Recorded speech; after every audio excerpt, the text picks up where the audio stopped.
Welcome back, everybody, to session 10 of the Crown of Autumn.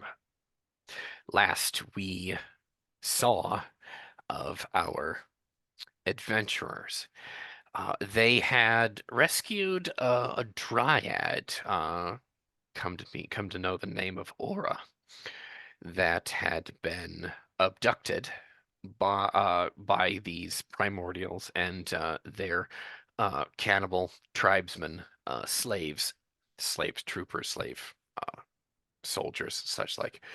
And we had discovered that they had done ungallant things to this young fairy woman. Uh, and she very apprehensively joined the party as a guide in hopes that they would be able to bring her home or escort her to a place where could possibly be her new home, because according to her, she is so far from her tree, she does not know where she lives anymore. She know where he is, her tree. Evidently, her tree is a he. We don't know. Tree lore is not our expertise. We shall defer to hers. Now then, it has been uh 3 days. It is the dawn of the third day as you are uh coming up on this village. Aura had told you it was a 3-day march, hence to it. And there, to her knowledge, there were two primordial uh entities, soldiers in the village occupying it, and there was possibly some in passing conversations of the past 72 hours was there may or may not be more nearby, or this was a scouting party, or we she does not know where the rest of the column is what she's saying, that she does not know if how close it may be or otherwise. uh the undead horror called Greyhold mentioned when he joined the adventurers in the bowels of Forsaken that Endukaga and his primordial host had a larger presence in the east as opposed to the west. So the mention of there being an entire column of these red-skinned devils emanates no small amount of trepidation.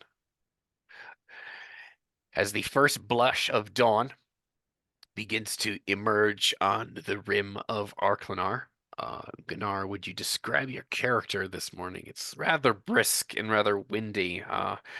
The grass and stones have a sheen of frost around them. Last night's sleep was not pleasant. Well, Gunnar is a 6'6" Ithnakai barbarian. He has black hair, and what you can tell of his skin is tan and bronzed.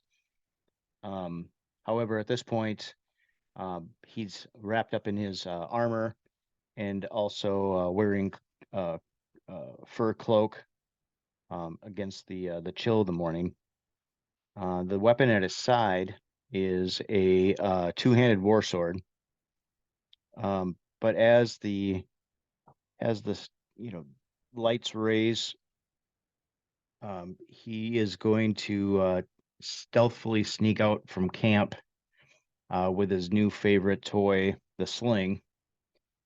Who What he's been doing has been practicing very, very diligently these past few days, and found he has a bit of a knack for it.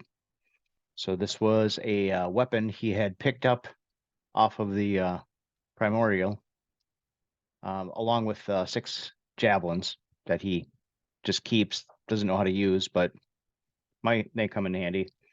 But the sling and the 60 bullets that he found, he was really fascinated with it because there were slingers in his village. And although it was something that he never practiced with there, he now sees the benefit of being able to reach out and touch an enemy. So he's been very, very diligently practicing these last few days, saving the saving the primordial bullets for special occasions, but just using the rocks and things that he finds along the way. So since it was kind of a bad night's sleep, he is going to wake early and stealthily move out from camp and see if he can see any type of animal, anything that he could nab for breakfast and get a chance to get some more sling practice in. You quickly come upon a group of wild boar in the forest there. Now, there's a nice big fat sow. Oh, she's big mama. She's got like 15 little piglets around her. I mean, it's they're little hog burrito babies. You could probably destroy one with with a rock and easy peasy, but that hardly makes a mouthful for a barbarian such as your opulence. And now this fucking huge boar comes into view, and he's the size of a small horse. We're talking a boar out of Greek mythology, an enormous double-tusked monstrosity. Hoves into view. Eyes. And you're like, the bacon. I can smell it already. That is dangerous right there. Your primeval senses just nah. But that is the scene here. It was once kind of a little bit. I mean, at the beginning, it was very wholesome with with all their little piglets, and there's a huge thing come in, and they're all grazing and turning up the dirt and looking for truffles and such like. How do you wish to proceed? Hmm. And the boar has no sight of me yet. No, none of them. I decided I haven't smelt you yet. Hadn't give a shit about you. I probably don't even know you're there. But of course, that boar, when he figures out that you're there, I mean, you're a goner, perhaps. We don't know.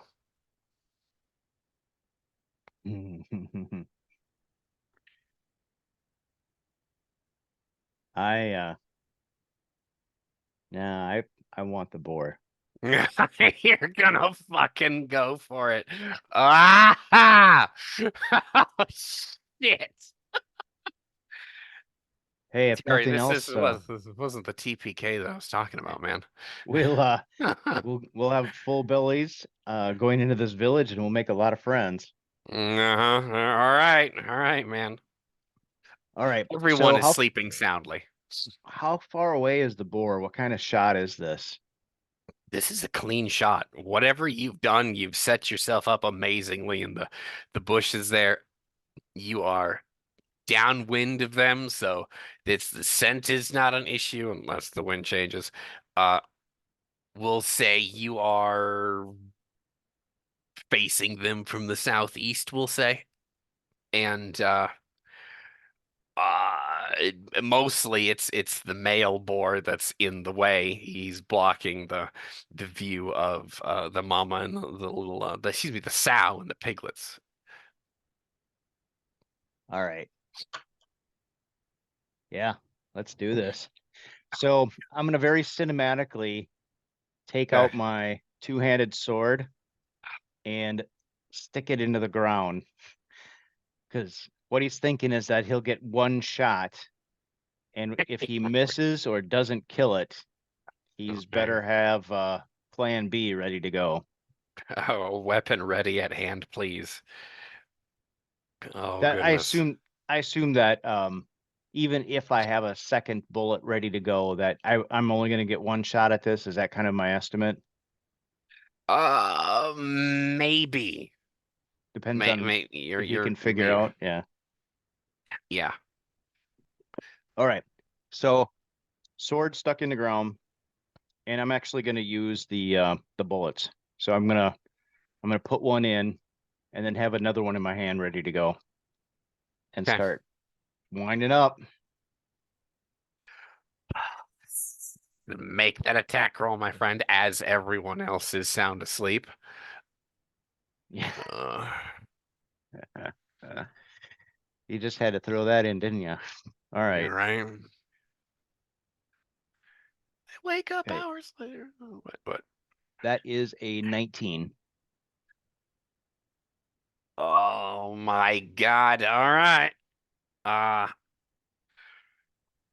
that is four dispatch on there. That is going to hit and roll damage, my friend. You're if you're using uh the black bullets, that's +2 to your damage there. Oh, nice. Okay. So it's what I rolled then plus 6 with my physique. Yep, +2. 12 points of damage Oh total. my God. He's gonna fucking yeah, he's gonna take that fucking damage. He's not dead, but um I'm going to say with that you've broke skin and you heard of something break. The boar shudders for a moment. There is a spurt of blood. Uh, and he like starts to look around frantically. And as he's actually pauses long enough for you to get another shot and go for it. Nice. The piglets and the sow fucking scatter, mind you. Okay. This one is gonna be a 12 to hit. 12 to hit. Oh my God. Okay, that's actually in the um that's actually yeah, that's four more suppress excuse me, four more dispatch on there. Go for it. Keep in 13 mind it points, is. Oh, 13 are you points of are you are damage. you adding your dispatch in there too? Because that's bonus damage. Oh, no, I didn't. Okay, so what I did add, so I rolled a 7, Right. and it's a physique modifier, so that's plus 4, that's 11. And then I'm Okay. using a bullet again. So that's 12, 13 points of damage. I don't know what the dispatch would be. Dispatch. Do you dispatch four is four So that'd bonus be points. so that'd be 17 points of damage. Which means his No, first shot, if you didn't include it in, was 16 points of damage. right. So it's Uh, s- 33 total. yeah, I know. Uh, but Math. so no. Now, okay. So quick clinic on dispatch. If you roll at least 3 points above a your target's defense, you do 1 point of bonus damage. If I say one dispatch or two dispatch or three all the way up to four or five, um, That's you what you're adding add for that damage. to your damage Got it. total. So when I said four dispatch, you're like, all right, well, damage, here we go, and then you add four to it. Done to keep it rolling and more cinematic. Got it. Your second bullet is basically going to get lodged in his eye and blow out the rest of his vitality, and he collapses like a rag. And I Nice. didn't even get to gore him once, Mike. God damn it. I All right. will I will approach the beast and finish the job. He twitches. In too much pain to get up, he twitches and then expires at your feet. All right. I will dress the carcass then. Okay. Uh, there's quite a bit of food here. There's quite a bit of meat. Well done, Terry. Holy smokes.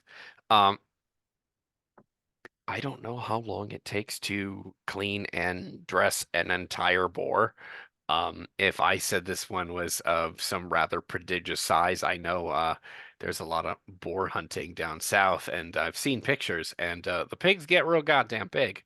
Um, so So yeah. what I'll do is just a field dress, just Uh, to, you know, um, get the organs out and, get it, just the like, field dressing.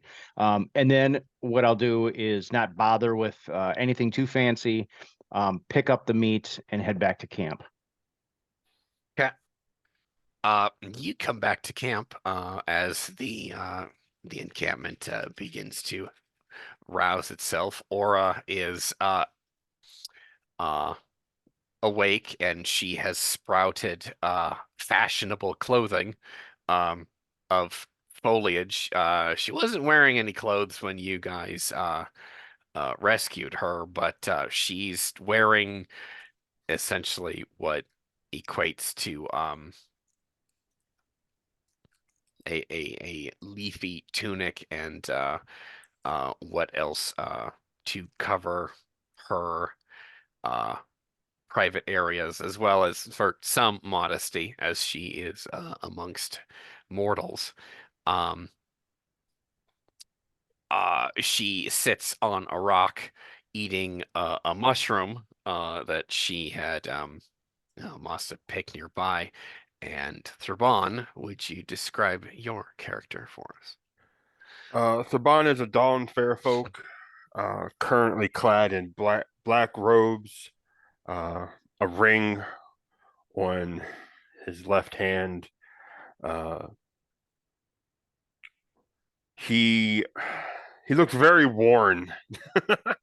uh, he doesn't have his horns anymore. They fell out a while ago, and I'm assuming those are still just flat stubs, like nothing started to grow back or anything. I'm assuming. Uh, with the revelation of last session, you're not sure that they can grow back. Right. That's what I was thinking, but that's why I also want confirmation. So normally a fair folk would have the horns coming out. His look like they basically fell out, which they did when he woke up many chains ago. It feels like by now. Um, but yeah, he just looks very worn, very traveled. Uh, but he's still somewhat well kept. His hair and what little beard he has been kept. He just he also looks like he's dirty, but like it's actually what his skin is now. Like he's not just dirty from the road. It looks like the dirt is actually like his like I think how this if you were to take like tarnished or burnished metal, like how it's just got that like dirty look to it now. It's kind of how his skin is starting to look. Oh, and his fingertips are black. Yay. As Gunnar returns to us with a bounty of meat over one shoulder and in more likely some sacks that he's probably had with him. Um, you guys can likely have a rather nice breakfast this morning. I don't remember who had. Actually, excuse me, before I finish that, you guys don't have your cooking gear anymore because the horses got abandoned. Not because we wanted to abandon them, because we had to, unfortunately, have a choice. Uh, the uh, I mean, I'd say you can cook them on a rock, I suppose. I've got But the I found primordial spear, javelins. yeah, oh, make spits that way. I think also totally up down to you. in the catacomb, I still found like a copper bowl or something to take. I thought. You gonna cook steaks in a bowl? Flip it over. I, Any I, port in a storm. I Not- suppose, but I Better, mean, hey. it's better than the ground. I'm just saying. Hey, it's bacon. We will cook bacon on whatever the fuck we Yeah, got. right, right. All right, I fine. mean, well, actually, if we're gonna do this properly, we'll use the javelins as spits, and I will put the bowl underneath said spits to collect the fat. Oh my God. Because yes, All right, fair enough. You guys do whatever you fucking have to have your pork for breakfast that morning, and you guys set out and smoke it, preserve the rest however you can. Wrap it, and then you're back out on the road. That that morning, around 7 o'clock, a couple hours later, actually, you come upon the edge of the village that Aura mentioned to you. It's quite an idyllic place. It has a trio of granaries in the center of the building, center of town. Some scattered fields, crop fields, which are more like gardens than actual farms, scattered huts, some livestock pens here. They keep pigs and sheep and such like.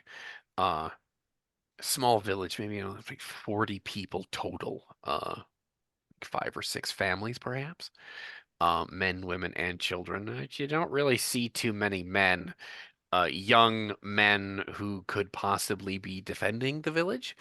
And beyond a grouping of huts, there is a column of uh, nauseous smoke as the the stench hits you. Those of us who have served in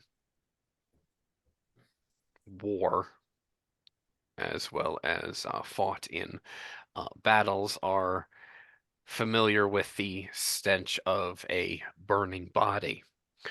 Uh, this hits you and churns your stomach here. Again, you don't see many men, but it's clear by now where probably all those men are. Plenty of women and children, and they're the pall of this place went from cheerful and beautiful to, yeah, there seems to be a dragging here. These people are an oppressed people. Putting on a brave face for some of the younger members of the village, but clearly something is wrong here.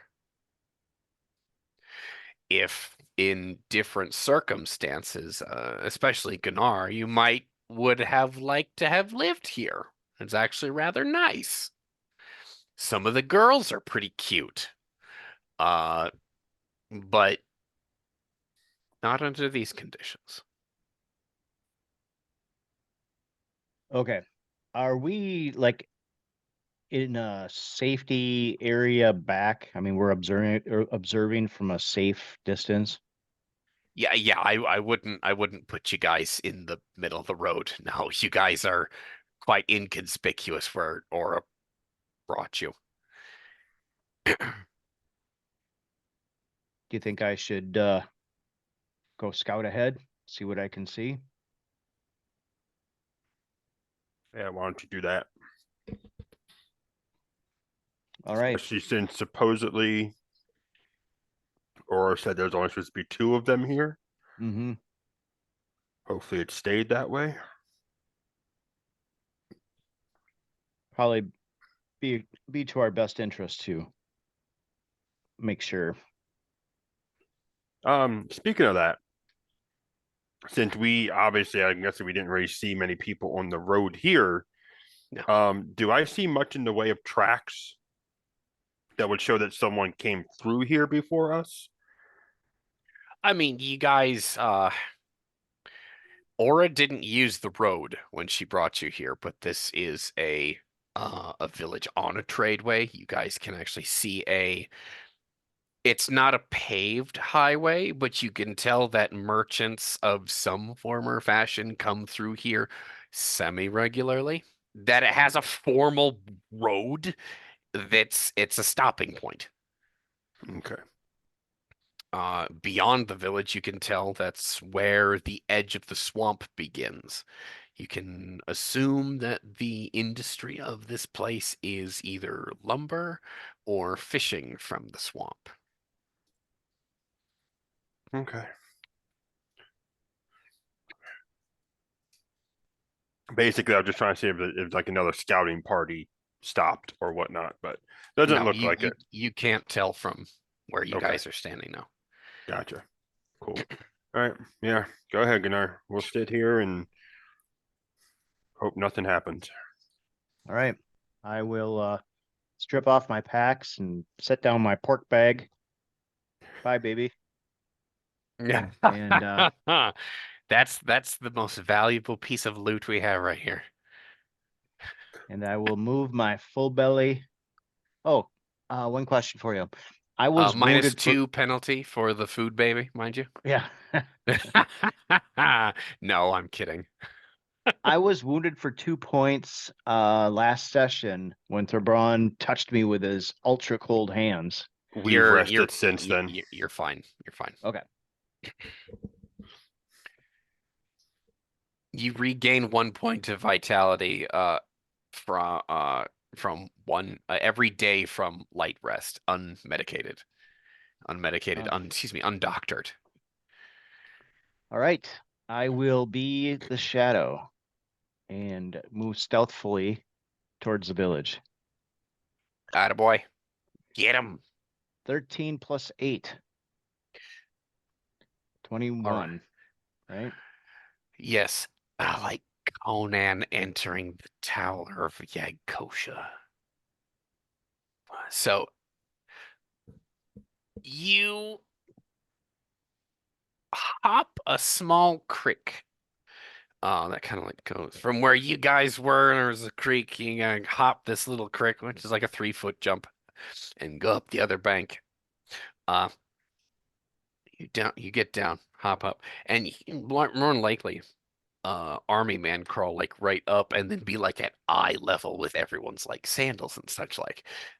Uh, we'll put you underneath like a grape trellis right there. So for cinematic purposes, you're actually gazing out through grapes and leaves, and you might very cheekily go, "Okay, cool. That's your taxes. All right. I'm about to fuck everyone in this village. I have a few grapes they won't miss." Uh, and you watch the village for quite a while as the place uh uh begins to wake up for the day. Um, a young brunette in her mid to late 20s um comes out of her hut, and she starts working a loom, and she now, for like player knowledge, she's not noticed Gunnar. She does not know that he's watching, but play character knowledge, Gunnar would probably think that is the most sensual working of a loom he has ever seen in his life. She's a 12 out of 10. Holy smokes.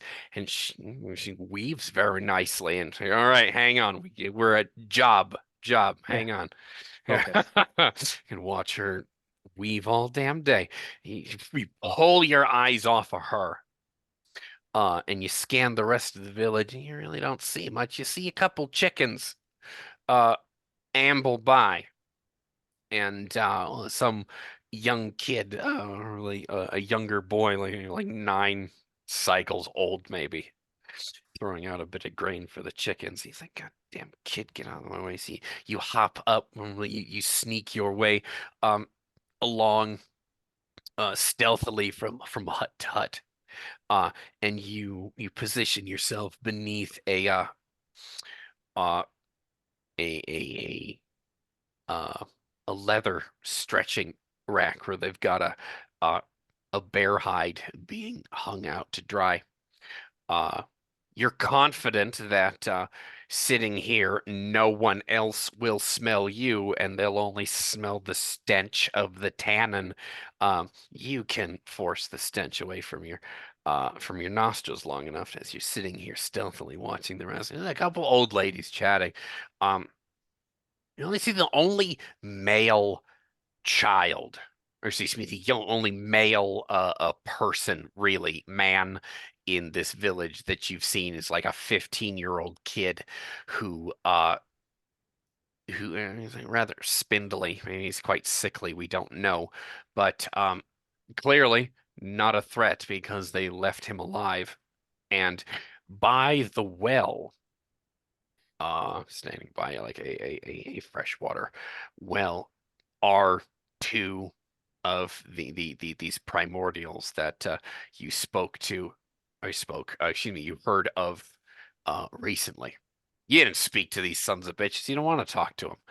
But one of them is clearly more opulently dressed than the other.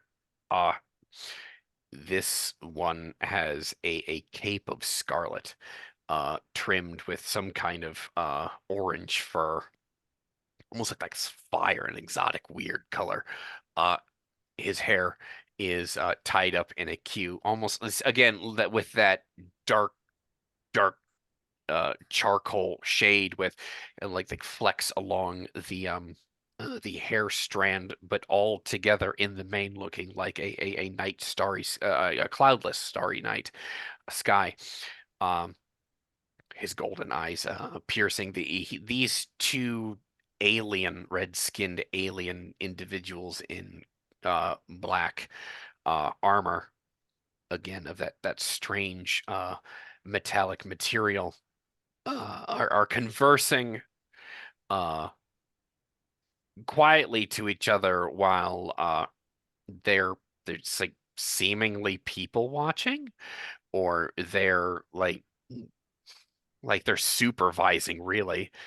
Uh, a young lady, um, maybe in her late teens, uh, a young woman brings over an ewer and two clay cups, and she pours out what looks to be like some fashion of red liquid. Uh, you would assume to be wine. She pours out these two cups and then gives it to these two oppressing red-skinned alien things. And Mary's like, "You a little sick to your stomach." No, cutie pie, don't fucking serve them wine. I'm about to fuck them 8 ways to Sunday. You bring that wine over here. It's like your subconscious. And then she like buggers off, and like the less opulently dressed primordial leers at her as she walks away. And that rubs you wrong. Really rubs you wrong.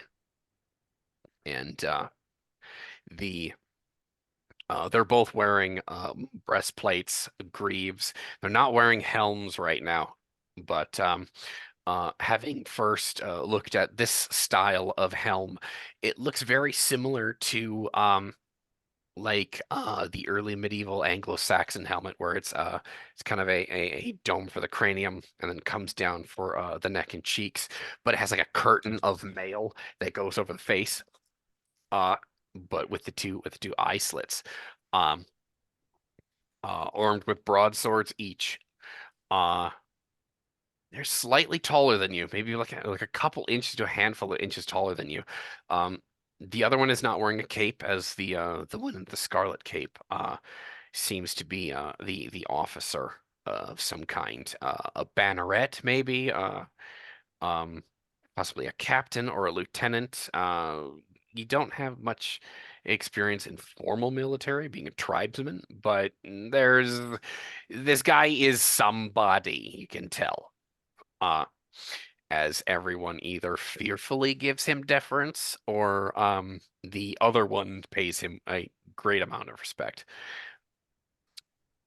That is most of the scene.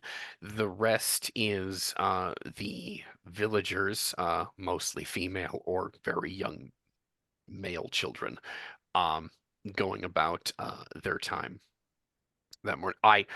Before I continue, um, I forgot to mention before, as I described it previously, you do see the pile of burning bodies uh, off to the side, and they had been. It's pretty obvious at this point. This is probably where all the males were, all the warriors, all the soldiers of the village were killed and thrown on this pile and burned. You can tell, at least from the skeletons and some of the partially not completely burned bodies, that some of them are of masculine frame. So that's the end of my narration. I apologize. I put that back in there. The floor is yours. Hmm. Okay, so I'm going to watch them for a few minutes. Are they just seem to be they just seem to be content hanging out at this well, or do they look like they're gonna go anywhere else? They seem, at least by their body language, they seem like they're pretty content to stay. They're standing in shade right now as it's starting to get quite warm here. And at least one of the girls keeps bringing them shit. However, again, according to their body language, it seems like they're waiting on somebody, perhaps. Hmm. I have no idea how or who they could be waiting on, though.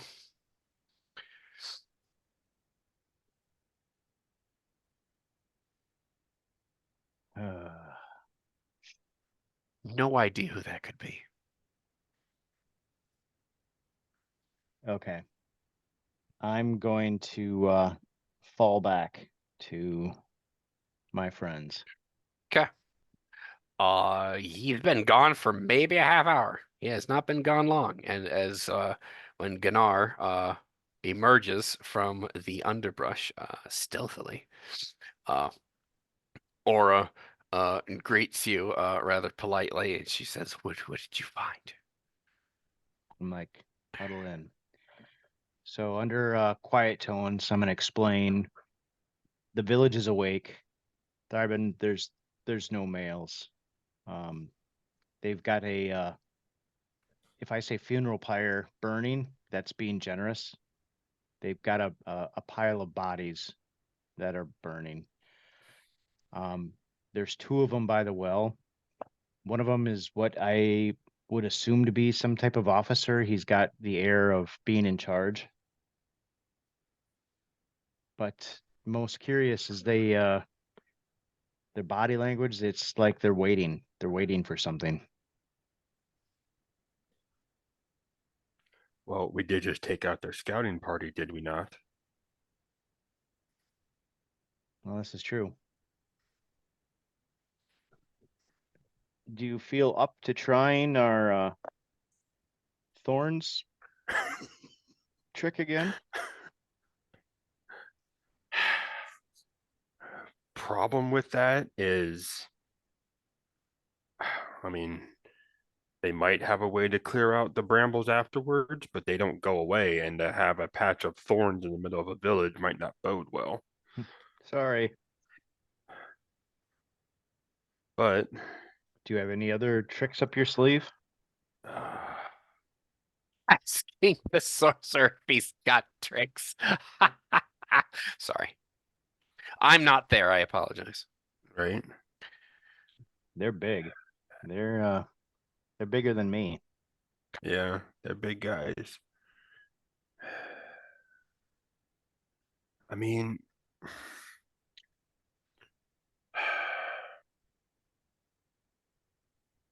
but the only other like big thing I could really do is I can make walls, but it would take forever. But like I could literally like enclose them in with enough time.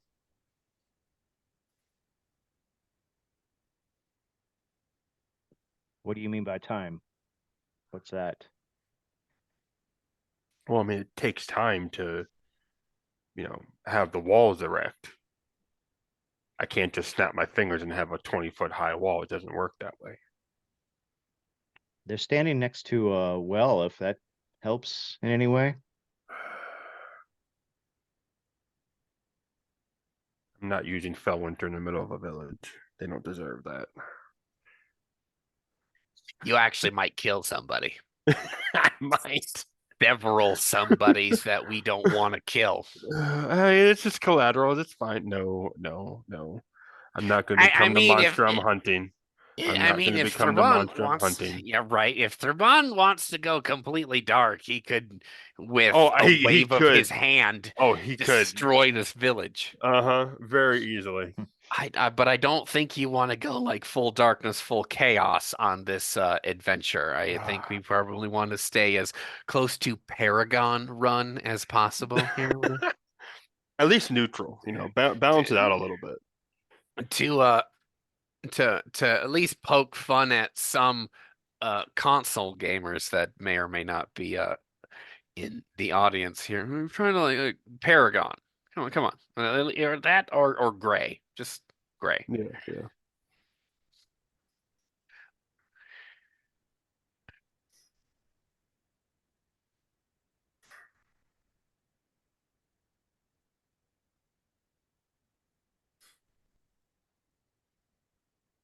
What do you got for us, Belgrath?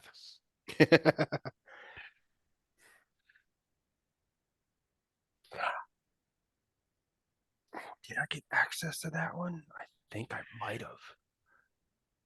All right, Belzadar, what are you Ooh. up to? Clay to stone. Say again, what? Clay to stone. Yeah. Oh, All right. What are you on about? well, minimum collateral damage, minimum environmental damage. Right, right. I mean, granted, we want to get access to their stuff. Well, Right. oh, that would be gruesome. What are you on about? Clay to stone, Yeah. kill him, stone to clay, so we can then loot the body. The disintegrated body, but the body all the same. Never mind. Clay to stone is stone to clay is you would make them flesh again. Now, if this was in minutes, they might, I don't know, suffocate to death in their statue form. But if you didn't let them die, quote unquote, die, they dispelling the spell or whatever have you would be. What I'm saying is clay to stone, or at least one of them. Right, yes. If I can catch both, I catch both. Gruesome, Right. fucking horrible death. Mr. Barbarian over here goes in, smashes the fuck out of them, and it's a done deal. I was making the gruesome joke of we can then loot the bodies afterward by turning back the flesh afterwards. No, the whole kit shatters, unfortunately. Right? See that I see what you mean. I understand now. It was a joke though. It was a joke. Yeah. Oh fuck, I wish though. Oh, that'd be cool. Okay, anyway. If I want to be, well, I mean, it's also if he just goes there and just like snaps the head off, and the body's there, that the body's still intact when I revert it. But we're not doing that. We're not doing it. I'm just a narrator. Okay, you can do what you want. Okay, just Right. if Gunnar takes a hammer to the head, shatters the head off, and then you guys use clay to stone on the rest of the statues, and they just so happen to be slightly damaged in the shoulders, well, fuck them. Yeah, right. God, that's gruesome to think about, though. I don't care. Right. But it's actually single target. Yeah, that's what I kind of figured. Those you can make it AOE, but again, AOE is rather dangerous right now. Okay, so I don't know if we went over this. creating a stone or earth wall. It says 10-foot section, 3 feet thick. How tall is it though? Or is it a 10 Uh, by 10? how tall do you want it? Keep in mind, you've got like 35 spell points that you can like Right. modify the parameters of a Well, lot of this shit. well, it says one spell point adds 5 feet. So that's why is this a square wall or is this like 10 foot long by 5 foot high? That's what I'm trying to find the base parameter so I can then work on it after that. Oh, my apologies. I will say it's a 10 by 10 square, 3 foot thick Okay. for the sake. I mean, unless you wanted to pull a fucking Super Mario and pump like 10 spell points into a thing and be like, I wanna fucking drop whatever the fucking evil gray spike block The is thwomps. on. Yeah, Thwomp. The I want to fucking drop. spike guys that drop down on your head. Yeah, it's a Yeah, thwomp. yeah. If you want to do that, I mean, give me 10 spell points. Right. All they're Well, gonna have to do is make reflex saves. well, I mean, I'm also assuming this thing comes from the ground up, not from the earth down, or not from the Right. sky down. And I'm gonna tell you, you've got 35 spell points to fucking do this shit Do whatever with. the fuck I want to. So I'm Okay. All right, Gunnar. Okay. So we want to do this with minimum damage to the village. We want to do this without damaging the villagers. So my snow spells are out of the picture. I'm not doing, winter of cataclysmic, astoundings again. And I really want to avoid the brambles. So I essentially have two ways to go about this. I'm thinking either way, I'm going to put you in thorns. I'm going to look at Aura. I'm assuming you're just staying out of the way of all this. Yes. I I would prefer to not fight. I would be less than useless in a fight. Okay. If I make the brambles like I did at the other place, could you get rid of them afterwards? I didn't ask you then because you didn't trust us then. I'm assuming you trust us at least a little bit now. Get rid of them in what way? So what you saw there, I literally made a patch of brambles and thorns grow. Well, I know how Right. wild magic works, yes. Right. I cannot just make them say, okay, I'm done with you, go away. They now become part of the earth. Can you make it so they basically go back inside the earth so the villagers can use that space again? Or do you know said villagers have access to the tools to get rid of it themselves? They could clear brush. I'm sure that they could. Okay. There was quite a large pile of burning bodies, so them having to clear brush away from their well area is probably a small price to pay for what these things have already done. Okay, so we have three choices then. If we think they can actually clear it, we can do the brambles again. I can also attempt to erect walls quick enough to contain them and then put brambles inside of it. Or, and I haven't actually done this in practice yet because I really don't want to do it to someone if I don't have to. I have the ability possibly to turn them to stone. Hmm. Her Like eyes become saucers. Like the stories of the Gorgons. It's not as fast, but it can be done. The other thing is, I don't think I can catch both of them. And I don't think I would have time to do it to the second one if he comes upon us.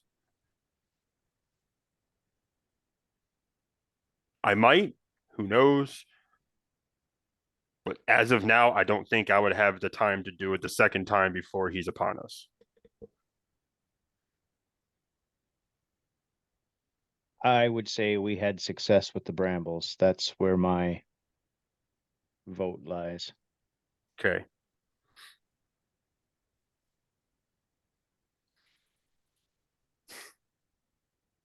Okay.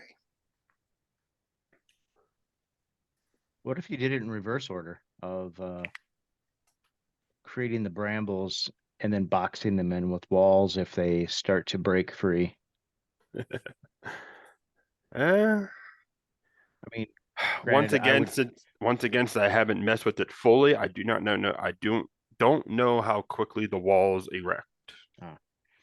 Well, and no matter. I have a way of attacking them from a distance. So if the brambles don't quickly kill them, then I've got their own bullets to use against them. It's true. All right. And I'm going to put you in thorns just in case. I'm going to put myself in thorns just in case. I can do that, Aura says. You can do what? I can cast a spell or two. Okay. In no certain terms, she says that she has access to uh, much of the plant circle.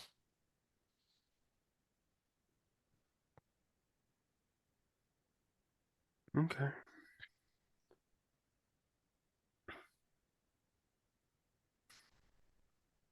Why don't you cover some thorns?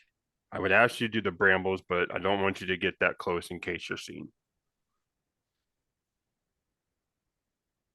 Especially since you want to stay out of the fighting. Otherwise, if you're comfortable enough, I would ask if you could do the brambles and I do the walls. She replies with, I would prefer not to engage in any sorts of violence. I will help you, but I don't have the stomach for fighting. That's fine.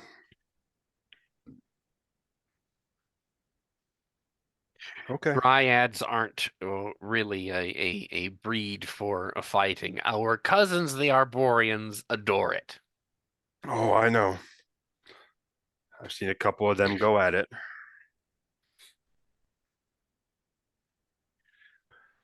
All right. Shall we do this then? Before Are we something going to changes? start with the fog again?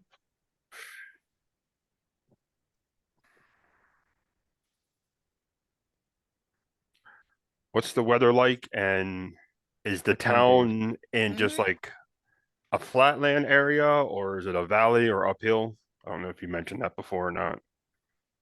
Uh, it's kind of well, for the past couple days, you've been going into a bit of a lowland area as the eastern portion of the continent is mostly plains and the swamp is kind of residing in there. So it's kind of you're kind of on a decline.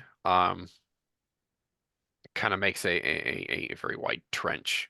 A very heavily wooded, mucky, swampy trench, several 100 miles long.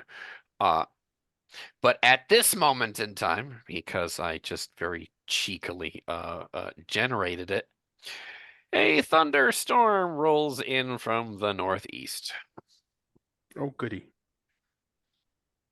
Lekra be praised. And uh from your vantage point, you guys can see that well, a couple people are actually going inside. The village is retreating for cover so they don't get caught out in the rain, and the smoke from the uh funeral pyre uh quickly gets doused. All right, need to move fast. How windy did it become? You've got about a 10-mile-an-hour wind. Okay, we can work with that. Okay. All right, let's do this before they decide to move. Laura, if Okay. you could please. She's going to cast 2 spells back to back, as thorns, black thorns, sprout in jagged fashion from Thraban's silken robes, covering him, festooning him with rather intimidating like almost like 3 or 4 inch long thorns from everywhere. He looks like a vicious porcupine of a man, uh, which I mean, I think, maybe it can be a little comical if you want to look at it that way, but it's horribly intimidating. Um, and from the uh leather of Gunnar's hauberk, similar sprouts, woody bark like thorns, again 3 to 4 inches long, sprout from him, and not to hamper your movement. I mean, not unless you move wrong, but you're comfortable and you're confident, thinking that you can still fight like this. Uh, you guys are wreathed in vines to fortify yourselves, and you guys now uh have a damage shield about your persons, and she will climb up the nearest tree, like unnaturally quickly. She climbs up a tree. She's way too good at that. Gunnar's still focused on what just transformed on him. So he's Oh. like looking at these things like they are very sharp. Like, Don't you poke yourself. You will cut yourself to pieces. You saw how quick that destroyed the guys back there when I did it on the ground. Now you have those on your hands or your arms or whatever. His clothing. Yeah. and he's just like practice moving around. Like, I can't even tell that they're there. No, you don't feel. You feel a little bit of weight, a little more. Your clothing is a little bit heavier, but you don't. Yeah, no, you just it kind of you don't feel it there beyond like this slight heavier clothing. All right. Let's go before they move. All right. I will stealthily again take point towards the village and try to sign to him like where to walk so that he's not bursting through the brush. I have a grade in stealth. Oh, Holy shit! You took Okay. one when we leveled up. Good for you. Atta boy. Good for I was like, you. I figured he had enough practice by now. He can probably fumble his way through it. Well, Belgarath isn't very quiet, so hey. Yeah. But Uh, he is when he needs to be, let's put it that way. yeah, I suppose, yeah. Make me stealth tests. Oh, there's an 8 and a 4 plus, so that's 12 plus, and another 8. That's 20. There we go. Oh, don't drop I got it. double 7, so that put me up at a 16. 33 total. Oh my God, nice. As you guys are uh uh excuse me, Gunnar is taking you. Are you guys going along the same route? Yeah. Okay.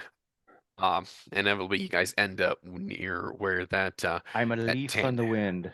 that tanning stall is, as it begins to sprinkle, and the primordials are no longer there at the well. Of course not.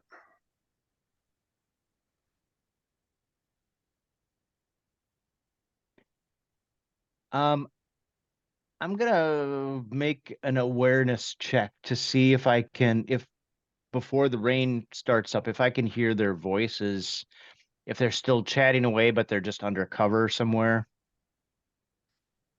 Go for it, man. Okay. Ooh, I'm actually Okay, rolling really well tonight. That's not good. so that's 13, 15 plus 24. You don't hear them. Hmm. At least the strange language that they speak, you're not hearing any of those words being spoken. Okay. I'm gonna gesture back to Thryben.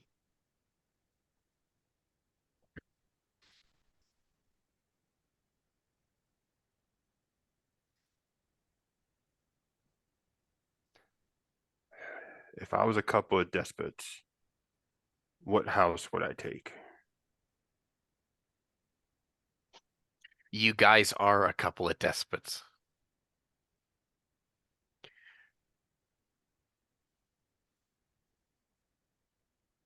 Is there one that's nicer or bigger than any of the? Not really. Hey, I'll just start. Yeah, like mostly uniform. Like they're not all the same. Like roughly the same size. But I'm looking for the biggest one. Uh, The like biggest structure. the biggest Okay, structure would be like the three granaries that are in the middle of town. okay, let's put it this way. Which one would the village elder have had? Let's put it that way. Well, you're assuming that your culture's village elder, yeah, that Which which is all we have to go off of. yeah, right. These guys seem rather modest in their construction.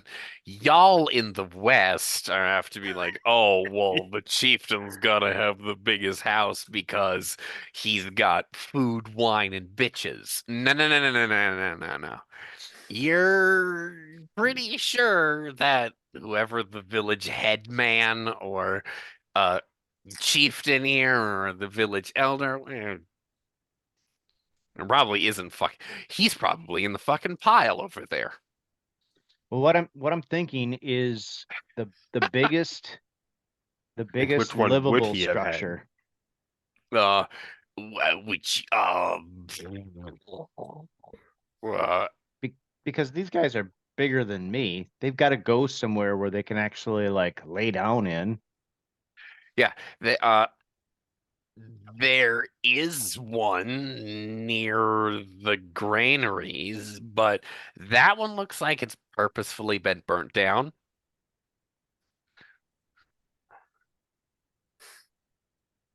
I'm guessing not there.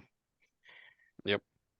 And we don't see anything that looks like a foreign structure. We don't see any types of tents or No, not currently in the village.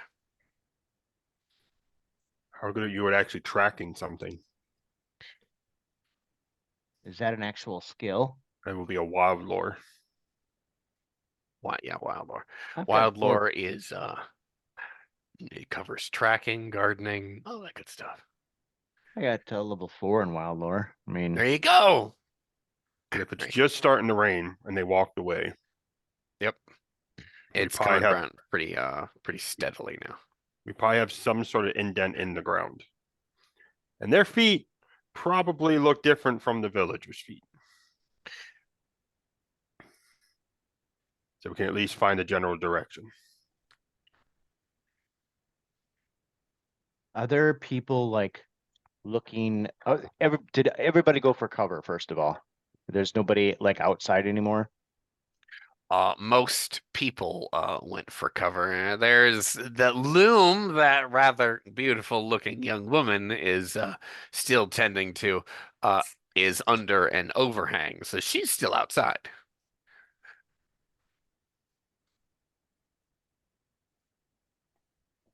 All the kids are inside. Maybe there's a few grandmas that are sitting out in the in their I suppose their front awning area to enjoy the rain and such like. If I were to go up to the well, would I be within eyeshot of people who are still outside? Yep. There's no cover there.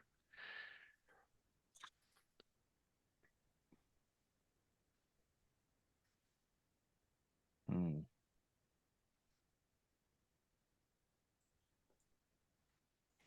And we don't speak their language. Not even a bit. Not even a little bit.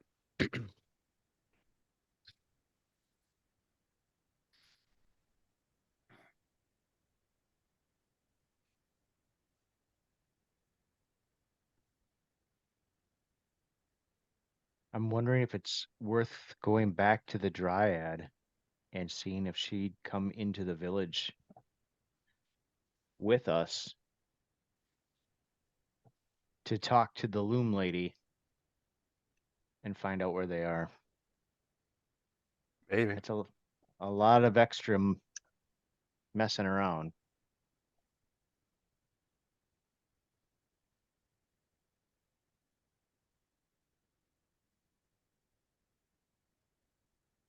I mean, I can stay here and see if they come back out. Or see if I see them walk by. Why don't I try that? I will stealth back to our campsite where she scrambled up the tree. Okay. If you leave Thurbon there. All right. Thurbon is on Overwatch currently. Ready to stone somebody. Own him. All right. All right. I'll head back to the tree and see if I can whistle for her. Yeah, all right. She comes down. Okay. Quickly explain, we don't see them anymore. With a thunderstorm, most of the village is taking cover. There's a woman who was doing some looming right where we were watching the village. Would you feel like you could go in up to her and talk to her and find out where these creatures live or stay? Uh, Aura cocks a rather beautifully formed eyebrow at you and says, "What makes you think I can speak to these people? I don't speak their language. Uh, well, The only reason I could speak to you, dear man, is because you speak Feywise."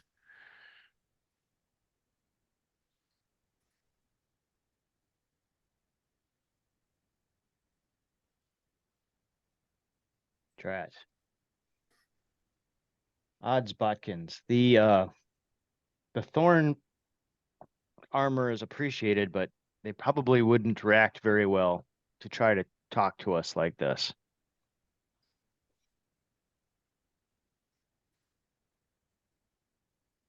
I thought you were going into battle. Now you're talking about people? Well, we have to find out where the enemy is. She kind of huffs at you and dispels your thorn coat.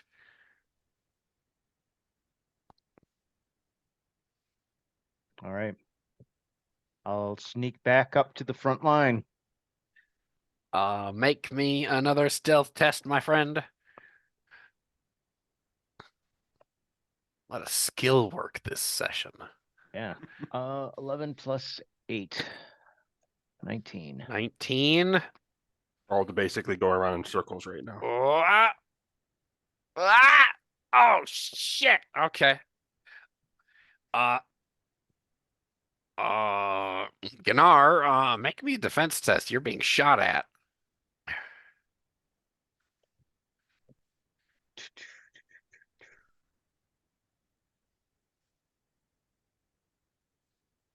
From somewhere within the village, Thurbon hears somebody bark in an alien tongue. Uh, let's see. It would be 8 plus evasion. 16. Your evasion modifier. Yes. Reflex is 3, and then I have a +5. You have 10 grades in evasion. 11. Oh, okay, cool. Sorry, what's your total again? 16. Damn it. All right, fucking fine. Oh shit. All right, cool. Make me an armor test. You are getting shot with a black shafted arrow. All right. Armor.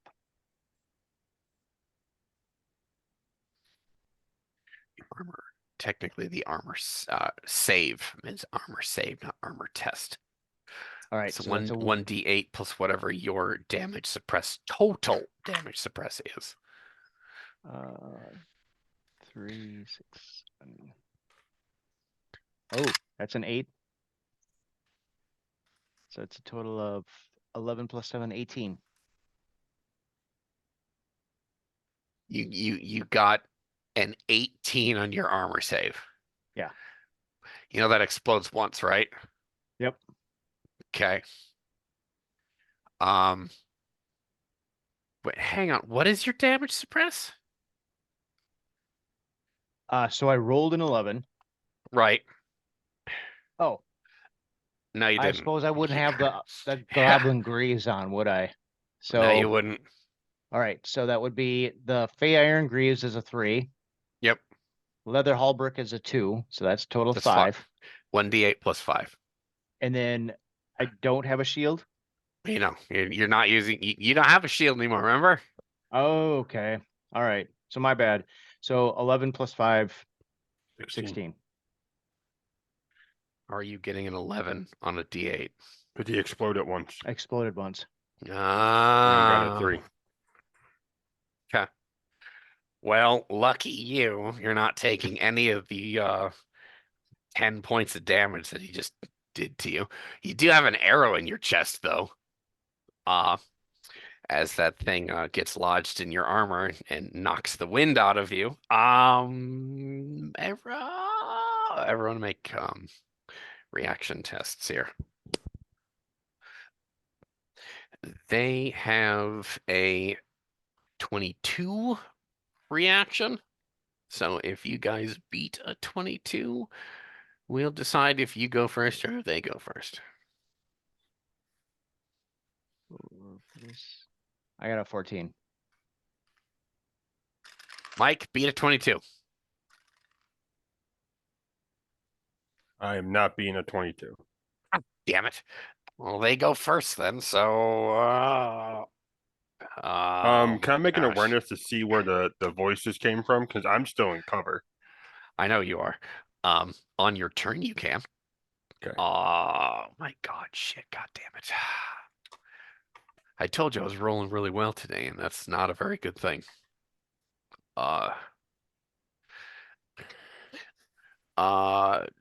Terry, 25. Yeah, you got a 25 attack coming in. You're being shot again. All right. Defense.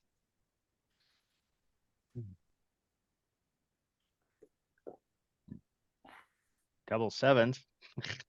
God All right, damn so it. Okay. 14 plus 1. Oh, I forgot to add his dispatch in on the first attack. Never mind. 14 plus 8. 22. 22. So 22 on 25 to your 22. defense. Yep. Okay. Give me the whole number so I don't have to do math. This is your guys' mechanics. All right. That is 14 damage coming in God on. damn. I know, right? On the second arrow.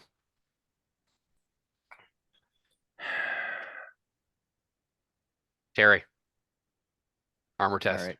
Or armor save, excuse me.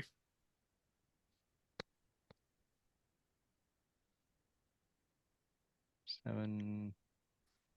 8, 9. 9 total.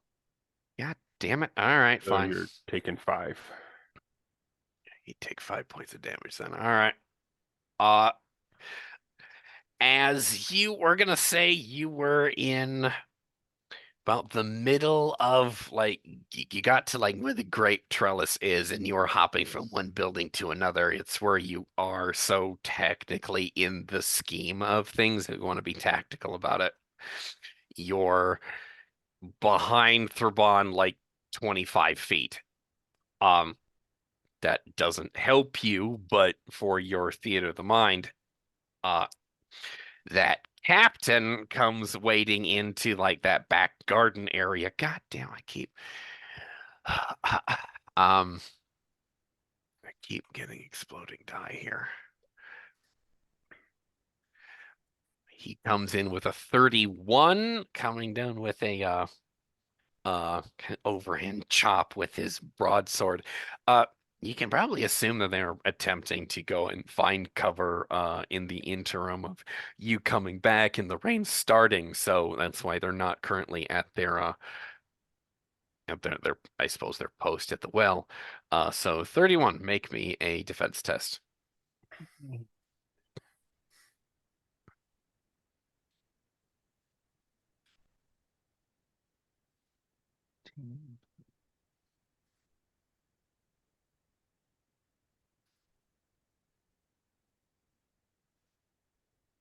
22. God damn it.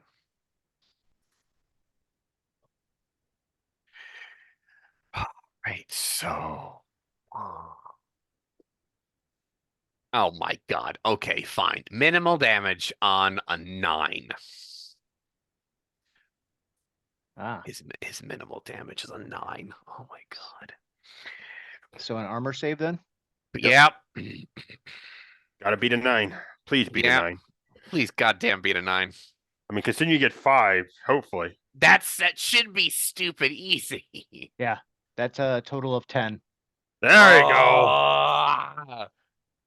So that broadsword comes in for a stroke, and you can describe for either you ward it off somehow or you dodge it. Describe how that exchange goes. Well, the shot to the chest, well, the 2 shots to the center mass throw him off.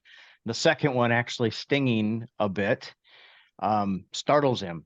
And then to see this long-legged creature close the distance, like In his armor, seemingly ka-shunk, ka-shunk, ka-shunk, ka-shunk, wham! overhead swipes at me, I barely managed to get my greatsword up to parry it, and even that parry rattles my teeth. Uh, and with that, uh, I believe party turn sequence is Gunnar Thraban, not Thraban. I'm pretty sure No, he has the higher reflex than me, so but what did you roll?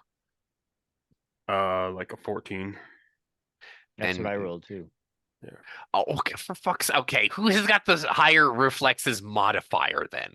I've got a +3, I Yep, think. Gunnar, I got a 2. Okay, so Gunnar, Yeah, if it +3. comes down to you gotta have the same reaction, it goes to the modifier, and if the modifier is the same, it goes to the score because normally there's a difference 1 or 2 of the point. Uh, so go All for it. right. I'm gonna give him a Gunnar, counterattack. bit of a swipe with the great sword using both hands. I would fucking hope so. Okay. Well, so the doubles only count if it's 6 or higher, right? Oh no, I'm thinking of sling. Never mind. Yeah, Damn it. dude. You are not attacking with your sling. You drew your sword. Yep. Nope, I was just getting my because we were talking about the mechanics of the sling earlier, so Yeah, that threw me yeah, off. yeah, I got you. Okay, so that would have been 17. Would be a 17. Gosh. Ah.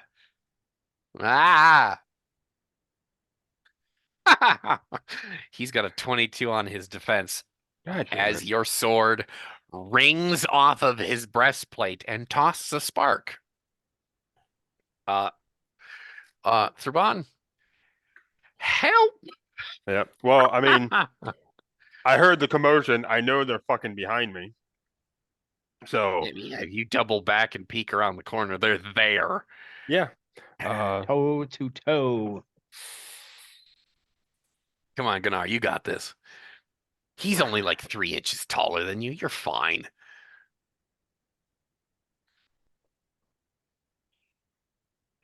Do All right. not use clay to stone at point blank range.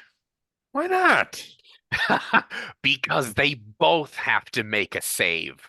If You they're said it was standing, single. You said it was single target. yeah, but if you're looking at them and if they make eye contact with you,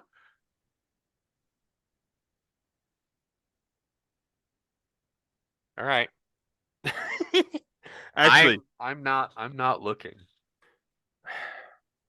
No. awareness to see if I can find the guy who shot, or can I see both of them? I'm assuming the guy with the bow is off, like hiding somewhere. Uh, he is out of your line of sight. He's not hiding, but from where you're currently standing, he's not. He's got line of sight. You don't have line of sight on him. Hopefully that means he doesn't have it on me too. You're pretty damn sure. Yeah, he's probably on the other side of the hut from you. Gotcha.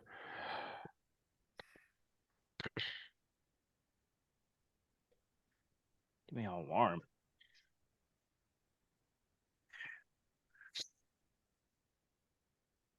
It's gonna be rather intense. It's gonna get a little sweaty. Right, right. Son of a bitch.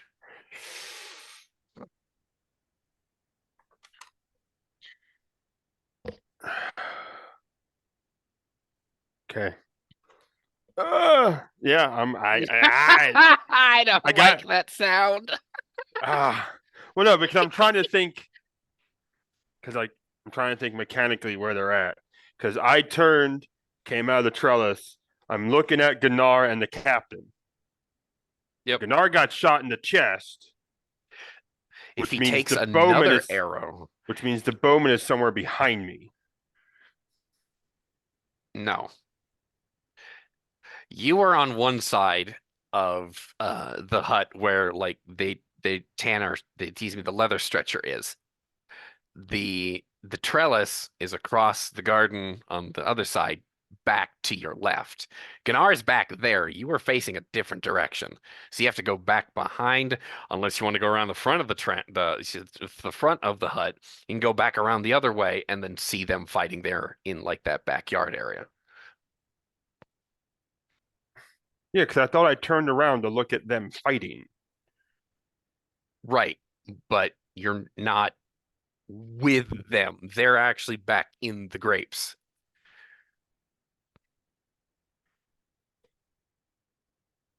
Okay. I mean, you can see them if you like turn around and peek around the corner, but you actually have to walk across that house's backyard into theirs. I mean, unless you want to already be there you're already in melee range, then you could be shot this on next turn yourself. Are you still wanting to be concealed or not? I was still want to be concealed. Right. Then don't move. Right. But I can see them, but I can't see the bowman. Correct. Correct. Okay.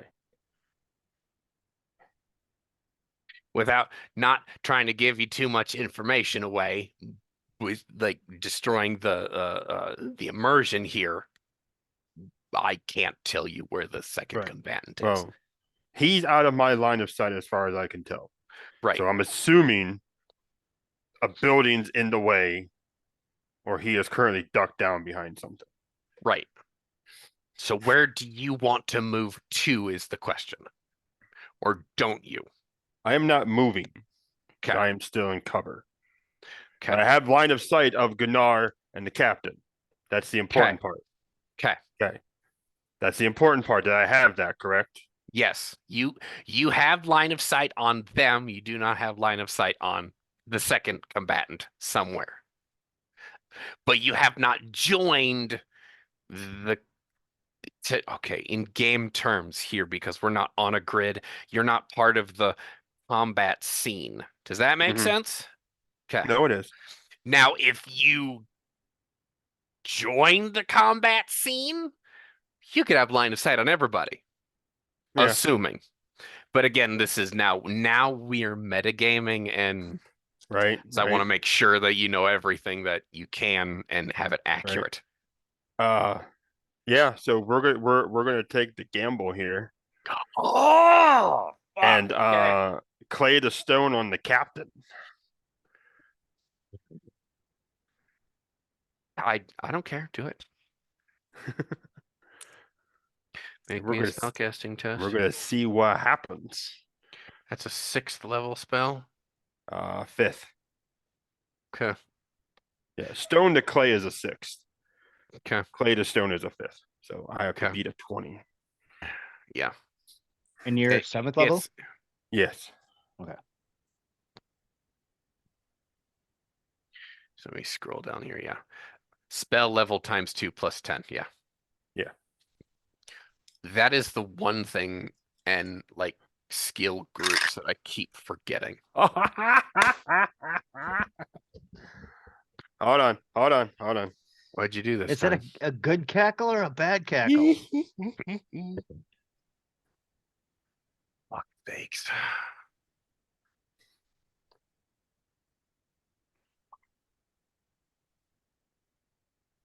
That's a good cackle. Oh my god damn it.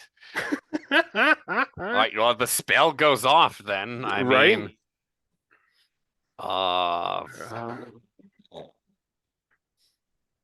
okay. Hang on. All right. Let's make this. Petrifies clay or flesh to stone. Yeah, no. The I guess okay,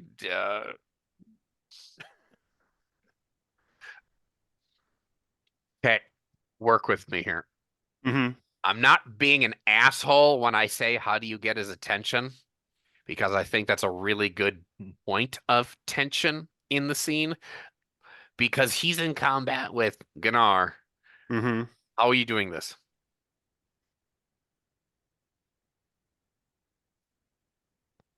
So wait, we need to lock eyes for it to take effect? Yep. Didn't you say anything about that? I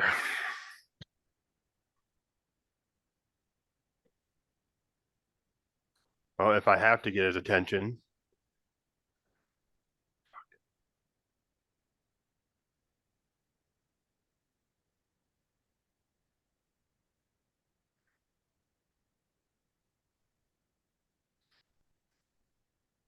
So I'll actually, in the spell point cast of this, like the spell point cost of this, I'm actually going to use the staff for part of it.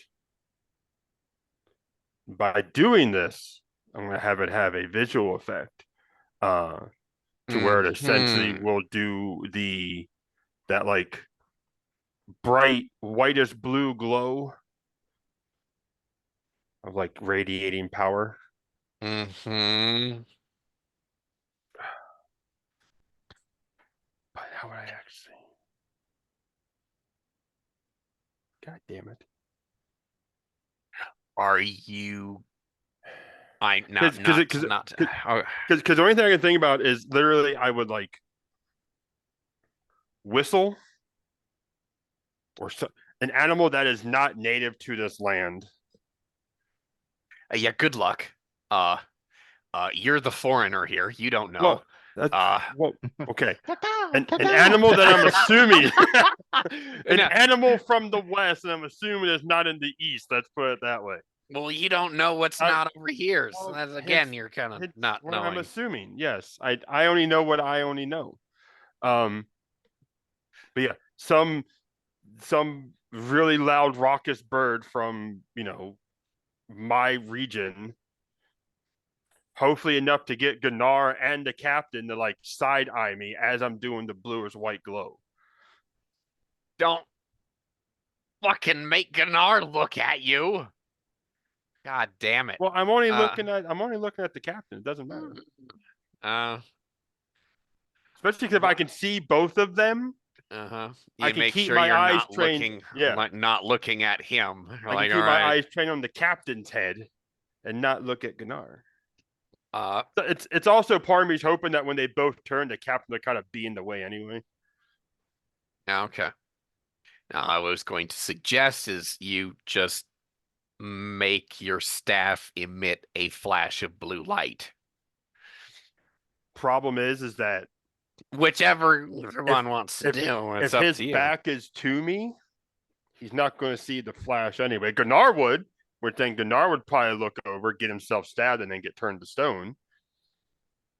But without having the captain have some reason to turn, it's kind of a moot point. It's up to you. Whichever Thurbon would do. No, yeah, we'll do the no, I'll make the noise too to try to get his attention. Crow like a rooster. Right. Rooster. Not a chicken. Yeah, no, Sound like so a key song. yeah, right. All right. No, you can't do that. That would require a wild lore test, and we don't have time for that. I mean, I could do one real quick. He turns his head, he looks over his shoulder, and the last thing he sees is a blue light before he fucking turns his ass to granite, essentially, and promptly falls over on Gunnar because he's overbalanced and no longer has an inner ear.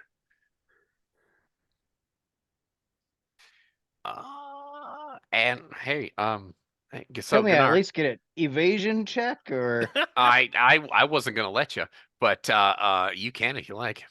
I would hope so. Crushed by a statue? No, I don't know. right. Preferably not. Hell of a way to do a TPK. Okay.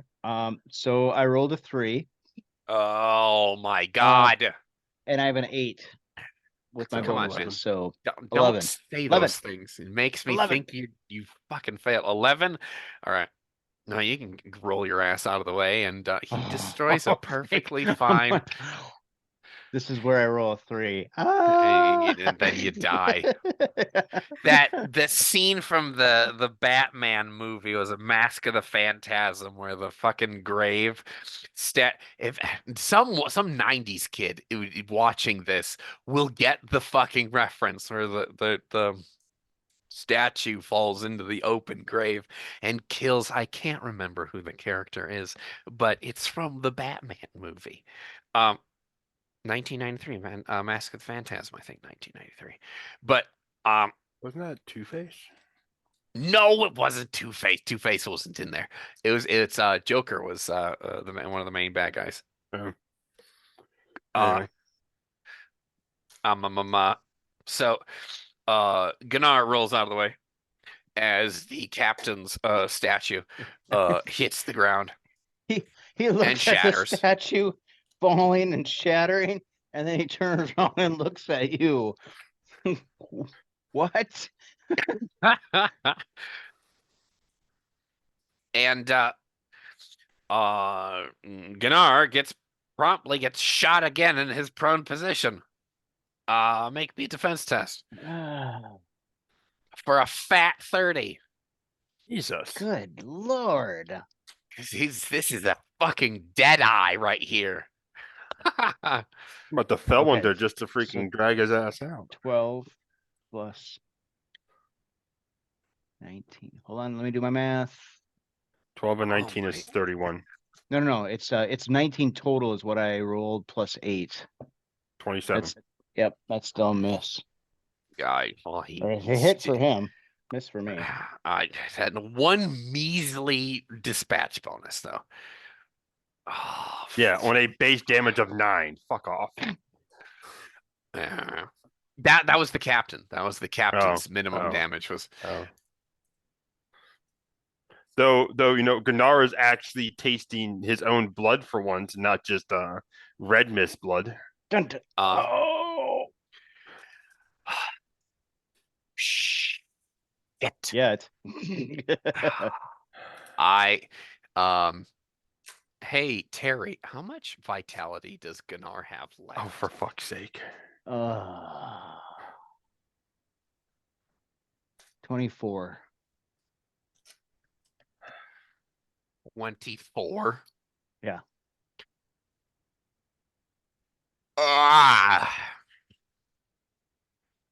I'm gonna need you to suppress a lot of this. That the next arrow has 29 damage coming in.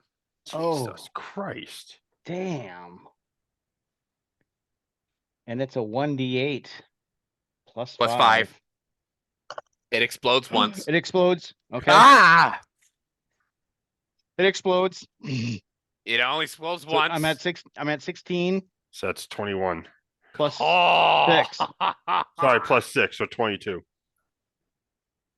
Plus 5 for my levels and stuff.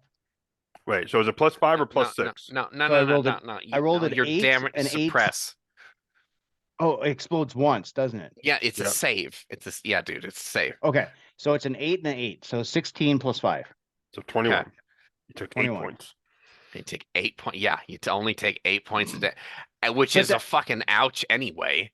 But that was like the best possible. That goddamn Terry, my asshole clenched for your character.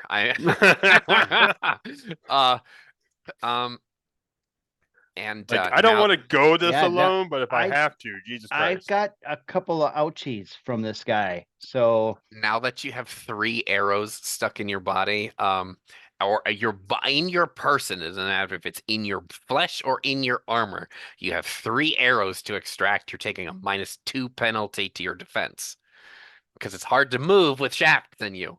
okay. Let me write that So- down. But I see where the bastard's firing from. He's in the middle of the fucking street. He's not hiding at all. All right. And it's my turn now. I hope it's your turn. Okay. If ever there was a red mist moment, this was it. Oh. You fall your ass to your feet and I'll beat the shit out of this guy. I go into red mist and do a full out freaking charge at this guy. All right, I'll give you a +1 to your damage if you hit. Nice. Okay. Can I close the distance then in a turn? Oh, yes, you can. All right. Yeah. Bastard's gonna eat war sword for breakfast. See, Mike, I roll very well throughout combat, Yeah. and this is the one time that I give a shit roll. He's got a 9 on his defense as death charges at him. Which I mean, to his himself, that's probably well worth it because he just put 3 arrows in this guy, and this man came charging at him like he feels nothing. I'd be scared shitless too and couldn't defend myself. All right, here we go. About all he can do in those seconds is discard the bow and try to draw a sword. It doesn't escape scabbard though when the attack falls, probably. Hey Terry, roll your attack. Roll it. So that would be a 19. Oh my gosh. That's 3 dispatch there for you. Oh. Okay. So +3, +3, +4, +1. 11. So that's just the pluses so far. That's damage. So he's done 11 points of damage so far, and then I roll. Oh. And it's an Huh. 8. It's God it's damn. Oh, you need to understand a damage die can explode indefinitely. No, no. oh my Really? god. Seriously, you guys, I'm not making this shit up. I wish I could show you with my camera. Explode a second time? Yes. Do it, That's do it, so do it, do it, do it do again. it, do it, do it, do 16 it. Hey, plus man, 2. the okay. So 18, so 29. 29 points of damage. 29 points of damage. Oh Ah. my god. I need to have a camera for these dice. A Oh, dice cam. oh my god, let's see. He suppresses all of it. No, you fucking don't. I swear to God. I swear to God. He's wearing magic armor, so he gets a bonus to his armor save. You fucking neckbeard cock. Yeah. Shut you the see- fuck up. You That's see, it. He's getting turned to stone next. you see uh God damn it.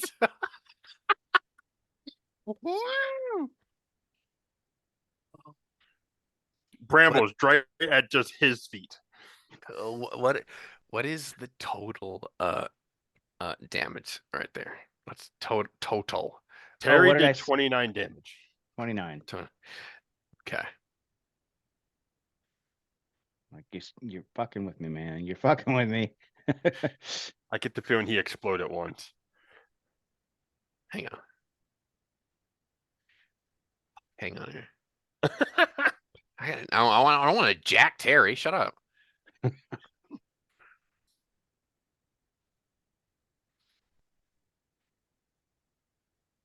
Can confirm he's not wearing enchanted gear. So 29 total? Yes. Yes. Oh my God. Okay. He's still alive, but you can describe for us, Terry, how you do 16 points of damage to him. Wow. So Gunnar feels the red mist come over him. Oh wait, stop. Hang on a second. Did you add your physique modifier to your red mist? You get a bonus to that. Was Okay, that so in wait. your damage? No. I did not. Because a physique, it's a physique modifier +2, so I would get another +1 damage, right? Okay, all right. Well, hey man, 1 damage can make or break you in this system. Okay, so I did not. So it's 1 more point of damage. okay. Even still, because I need to make sure that he's got the right vitality before we continue. You can describe that for us. He's not dead, but oh, he's looking real bad. Gunnar feels the red mist going over him and sees the enemy with a bow, going for another arrow, and just goes into a dead run, screaming a war cry, and just like all out, full on, double hand overhead slash down. As he approaches the enemy, the blade is coming down. It catches the guy right on the top of the head and rings the guy's bell. It cleaves into his skull, but obviously doesn't take it all the way. Yeah. Gunnar rips the sword out and gets ready for round 2. He's not dead yet, but he has a real nasty scar as the sword bites into his cranium. Luckily, as the golden laurel of horns that he has actually took most of that force and not delivering him a killing blow. Now then, we go to Thurbon. All right, Currently, and from your point of view, Gunnar just like dipped the fuck out with Right. with death on his lips. He looks like the cover art of a Manowar album. Frank Done. Frazetta. I'm Yeah. channeling my Frank Frazetta. Yeah, he fucking is. This is of the painting Death Dealer 5. Yeah. Yeah. Like these are 1, 2, 3, and 4. I think there's a fourth one, but anyway. What do you got first, Mike? So Turban, he's gonna see the statue go down. Fucking right. He's gonna see Gnar get hit a third time. And he's gonna watch Fucking hell. Gnar. He's gonna watch Gnar run out. And he's just thinking, God damn it. So he's actually gonna go around the hut, so he can see where Gnar and eventually this Bowman are. I'm assuming. Mhm.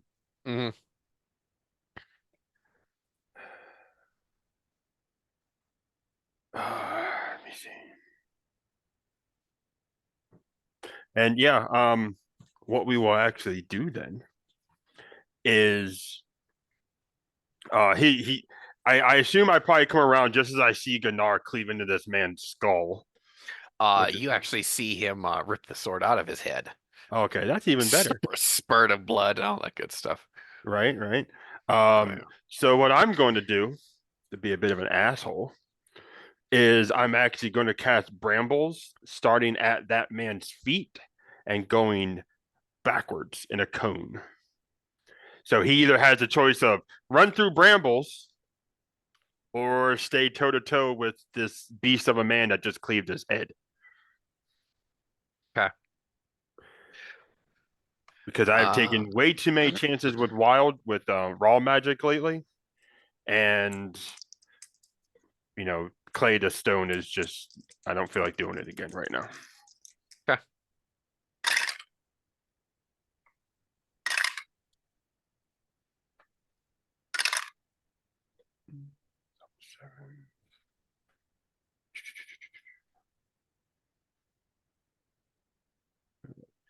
So 22 on the spell casting.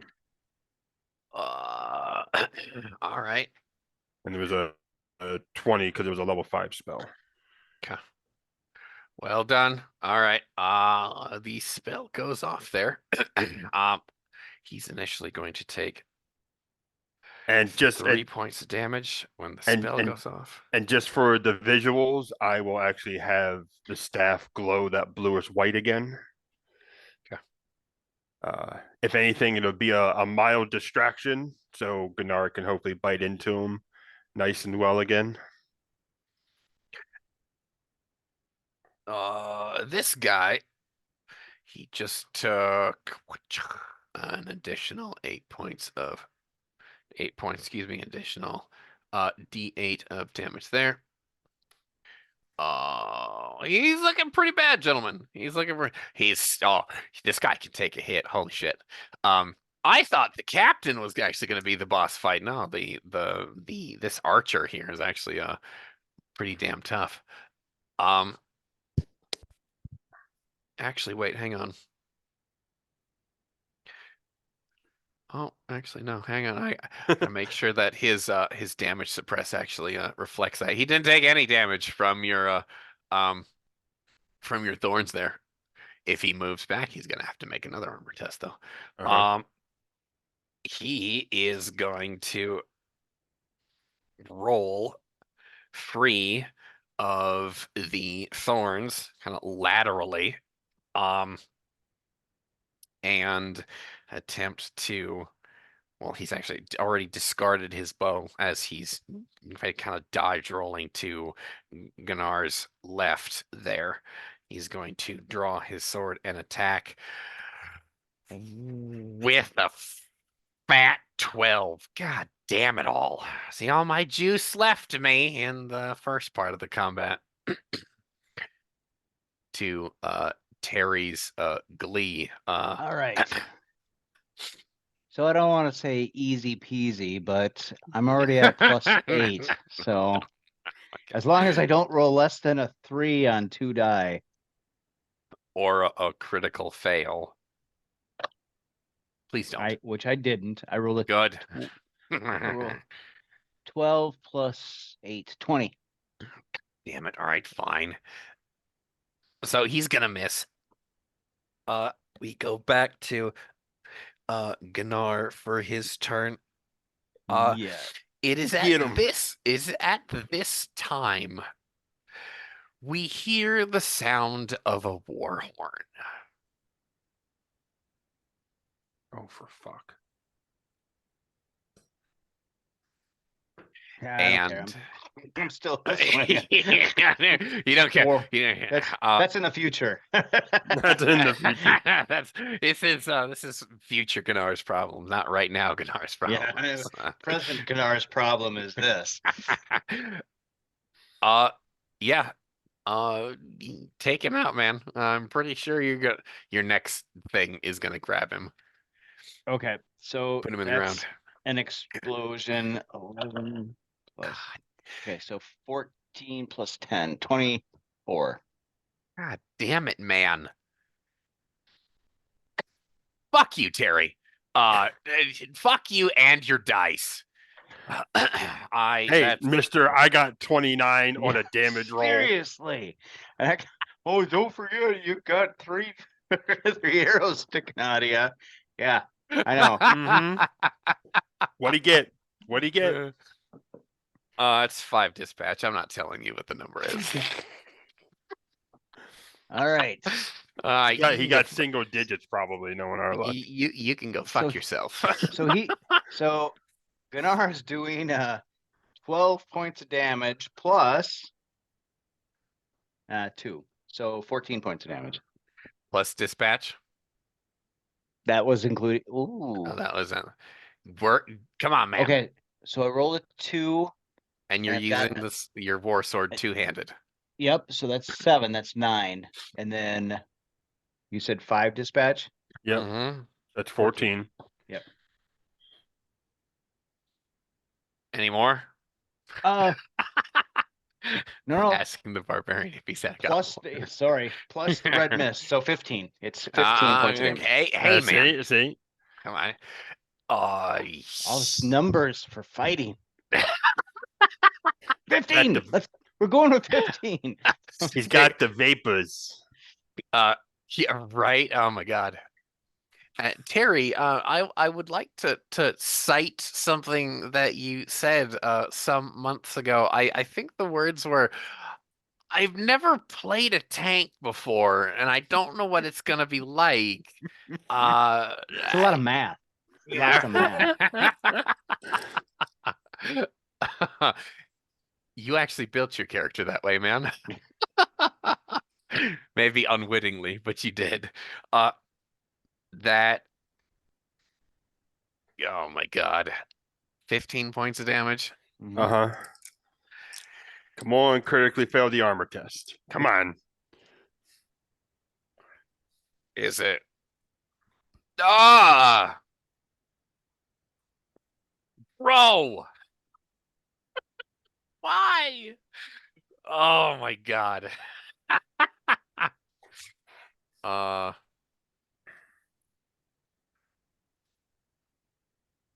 God damn it.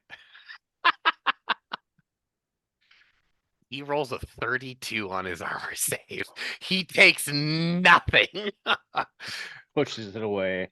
But yeah, it basically you come down with your sword again and actually like rings off of his breastplate. You're gonna have to steal that breastplate, whatever it's fucking made of. Sending another turn- couple sparks fly. Don't turn that to stone. I want it. And That's a horrible thought because the captain's probably suffocated by now. he's shattered. He's dead. He fell on dirt. No, he did not. I thought he did. No, They, he they were did in the not. trellises. Shut the fuck up and take your turn, Belgrath. I was just saying, I had a chance to bring him back if we Just needed take to. your goddamn turn. Wind call. Wind call. Yep. Basically, I'm Uh, gonna try to wind blast this guy Backwards.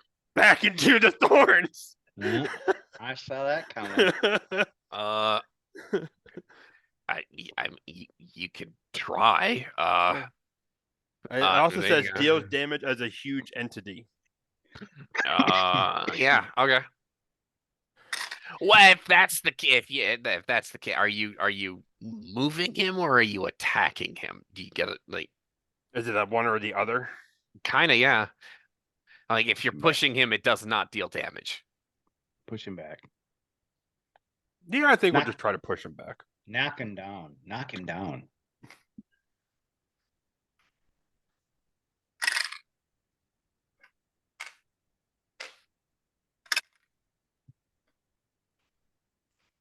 Let me see here. It is at this time where the sounds of battle reach your ears. And it's not this battle.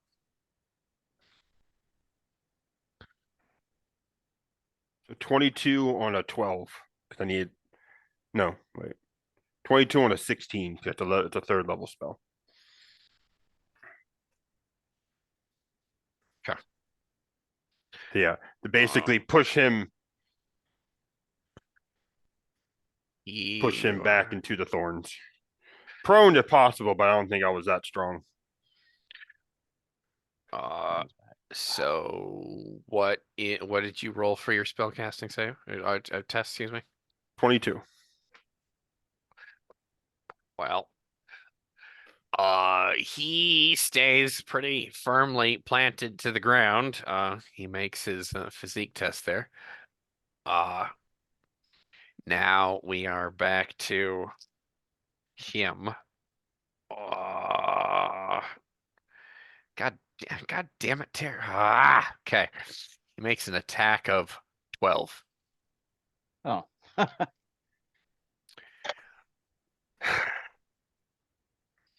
Ooh, hold on. 7 plus 8. Yeah, I make it. Now we're back down to Gunnar. You're whittling away at this guy's health, or he just makes just enough to suppress all of the damage coming in. Make your attack. Oh, son of a bitch. Okay.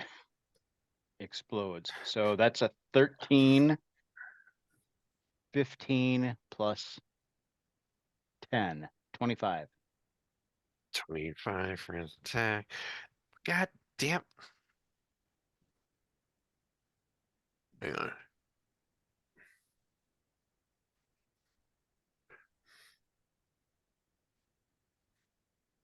He is bleeding, Mike. Oh, you didn't say anything, so. No, I haven't been saying anything because I've been doing the The mathematics behind the curtain. yeah, right. That is going to be 3 dispatch, Terry. Okay. So that will be 7, 8 plus 3, 11 points of damage plus 5, 16. 16 points of damage. Well, fucking hell. This guy suppressed all of it again? No. Hang on. Fuck these guys in their black armor. No He shit. suppressed all of it but 1. This is what a full kit of ebon armor does, man. It's got a damage suppress of 9. Oh, I want this. So we're gonna looking need at- Trebon to be doing something a little bit more to use Belgarath's words, exotic. Exotic.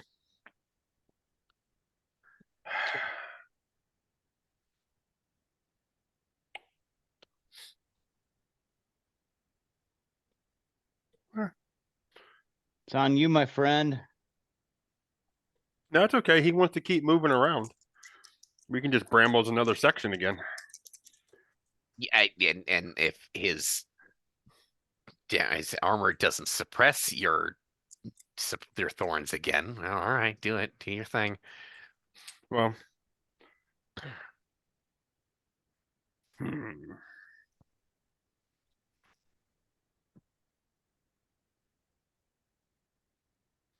Keep in mind, I did reveal to you a very crucial piece of information. He's got a damage suppressive 9, Mhm. and your thorns only do a D8 if he moves. Okay. So thorns are literally ineffective against this guy.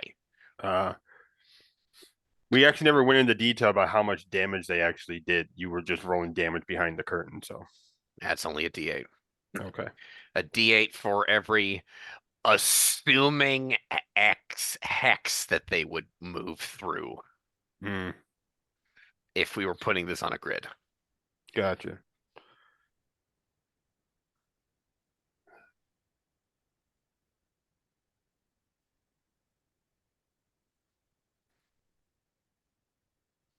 All right.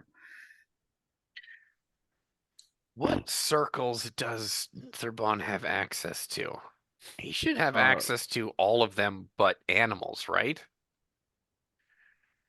He's only got 4 out of the 6. Because 8th level is when I would get my 5th circle.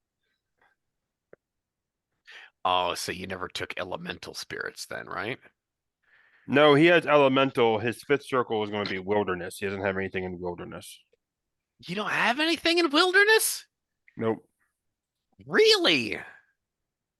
I could have It was land, plants, weather, elemental, then wilderness. really. Yep. Oh, I thought this entire time that you had access to wilderness already. No, he just has a really high wild lore. Oh, never mind. But Like see, wild lore is like maxed out. So see, this is where skill can almost function like magic. God damn it! If he's just so right. damn good. Yeah, no, help, because this guy is doing too damn well. Right. God damn it. Raw magic. You're gonna have to. I know. God damn it. I know. Trying really hard not to. I know it's because it's this looming thing in the background going, come on, we could have ended this 4 turns ago. because I know my luck's gonna run out on the freaking test at the end. I'm gonna get fucked. Yeah. Come on. Save your friend because Yeah, he is yeah, like yeah. one crit or one bad defense die away from dying himself and risk a bout of madness. Yeah, well, he's going mad anyway, right? We're all Possibly mad as an here. undead horror. All right. Problem is the sound of battle has kind of got him on edge too. But fuck it. We're gonna do this. Also, another horn blast calls. How bad does this guy look right now? Oh, he looks bad, but for whatever reason, his adrenal gland has swelled up to the size of a cantaloupe, and he's not processing any of his pain. All right. And, Well, he is a he's gonna process this. if he lives, ha ha ha. If he got back home, he would be given a Medal of Honor for towing the line so damn well. Which I'm hoping that he doesn't survive. Wink, wink. So the equivalent of a 3rd level spell, raw Okay. magic.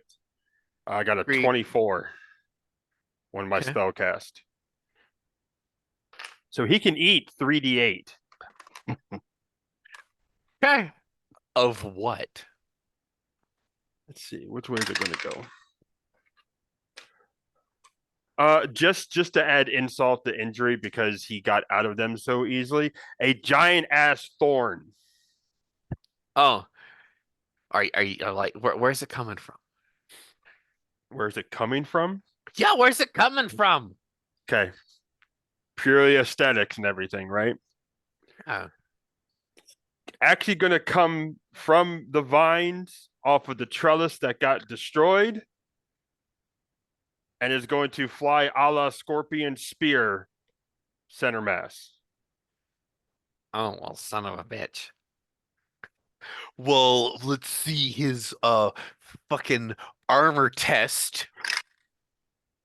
And I'm not even gonna fucking do the math on that because That's some one bullshit. explode. Mike, I'm gonna have you stop right there because he rolled a 4. 21 points of damage. Yeah, okay, yeah, no, he's dead. But unfortunately, you put a nice big hole in his breastplate, so yeah.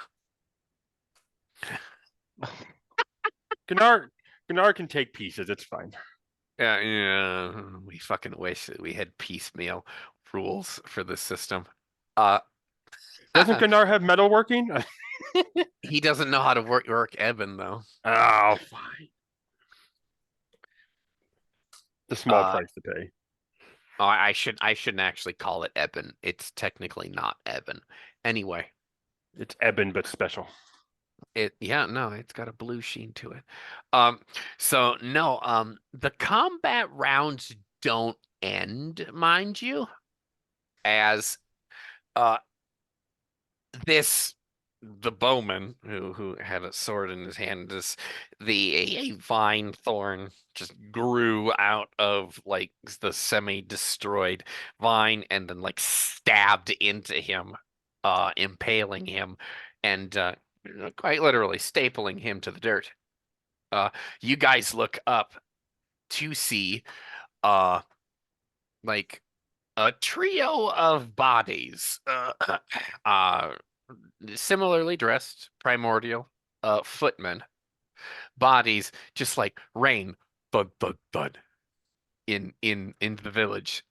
Like one destroys a hut, another one lands in the main thoroughfare of the village, and you hear every bone in this guy's body break, and you're like, oh, and another one destroys one of the granaries, throwing grain and barley everywhere. Like they're dropping out of the sky? Literally. I look up. What the hell is happening? There is another horn blast, and there are cries coming from beyond the village. Cries of fucking horror. Horror. Horrra. Horror. So they're like, but they're not like landing. They're flying so that they Yep. The trajectory that you saw before I said they detonated, excuse me, they landed, was an arc. somebody Not falling, somebody's but an arc. tossing them They're towards the catapulting their village. own people. I don't know. That's not terrifying at all. Can I snap up this guy's bow and quiver? Yeah, you can take his bow. It's He's got mine. yeah, he's got a full quiver, minus the 3 that are technically in you. You But can take those out later. you're right. We're gonna take those out soon. He's taking a -2 penalty to his defenses. But no, he'd take his quiver, he'd take his bow. He's got a nice looking horse bow, a nice small, compact, recurve horse bow. The floor is yours, gentlemen, to do as you wish. As another body falls in the street. Crunch. Let's go back to Aura.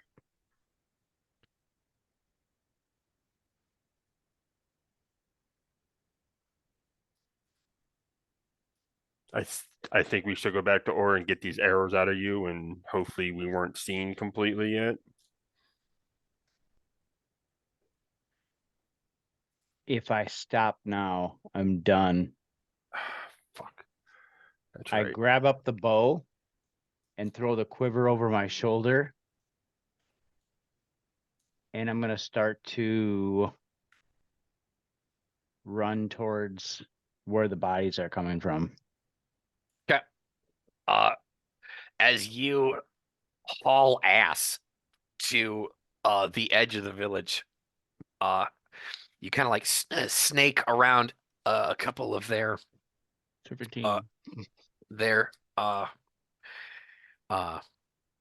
their pathways here. You hop a fence, run through like a sheep pasture, hop that fence, and then like you're out on like their side, like their where their edge of the village meets the fucking prairie. As you see, and this will haunt you for the rest of your days. You see a host of primordial troopers, easily a full platoon of individuals, easily 100 people, fighting one giant.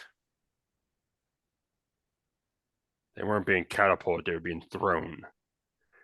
And what Smack. they're as you're you see a horseman, like a lancer of some kind, just trying to ride this guy down with a lance.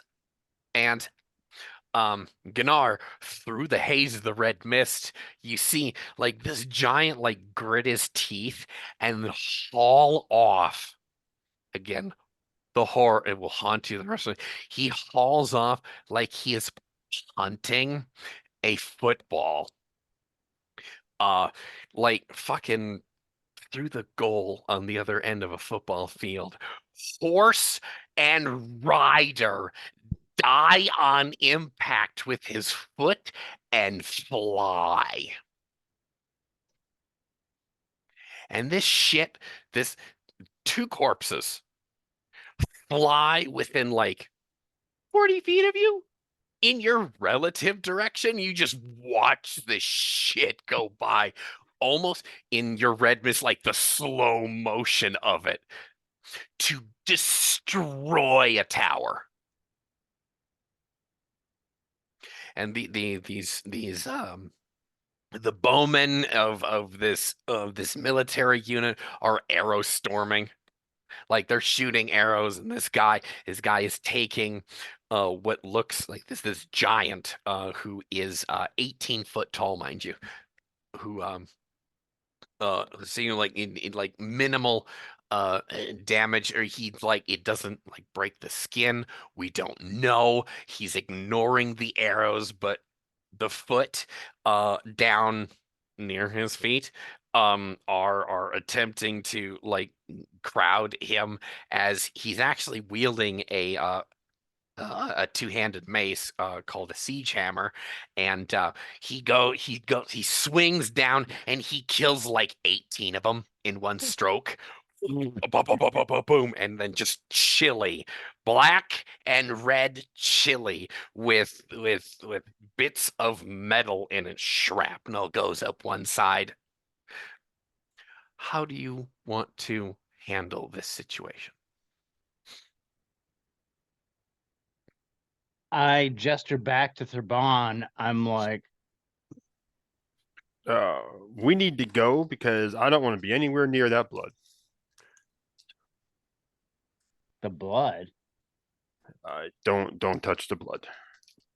Make sure it doesn't come in contact with any fire. Why?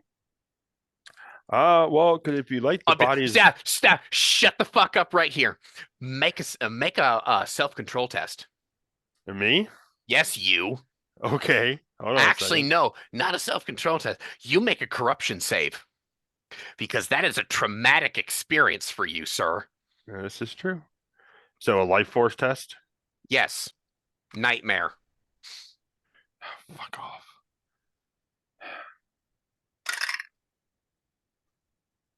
Yeah, Terry, we just referenced a previous campaign. Mike, you shut the hell up and you make that save. Okay, so okay, we gotta we yeah, but We're oh, 100% talking about this afterwards. Okay, I swear to God, I keep forgetting how this works. Life Force test is a D8 plus level, and Yep, that's it, right? that's it. 17, it explode at once. Ah! all right. What do I hear? I, you're, okay. Uh, Mike, you're gonna have a bout of madness. You lose your fucking shit. Uh, as, Give me- as, what? Well, so, because Nightmare's what, a 24? yeah. So There's you're, no way I could beat that. I'm aware. Unless you, right. No, even double exploding, I still couldn't have beaten it, Well, that's how What do traumatic I? it is. What does right? Gunnar hear exactly? So not Mike, Thraban goes, don't touch, don't. Okay, we eat. Stay away from the blood. About all he gets out is, stay away from the blood. Pause, pause, pause. Don't let it turn. Don't let it touch. Don't let the fire touch it. The stutter, and then Blood splatter lights on the tree out. right next to me. But no, or actually, you know what? Just to be a cock, the giant fucking stomps on another uh a group of soldiers and then backhands another couple. So no, you guys are kind of in range of like a little bit of like the blood rain parts We're in of this. and We're in the splash zone.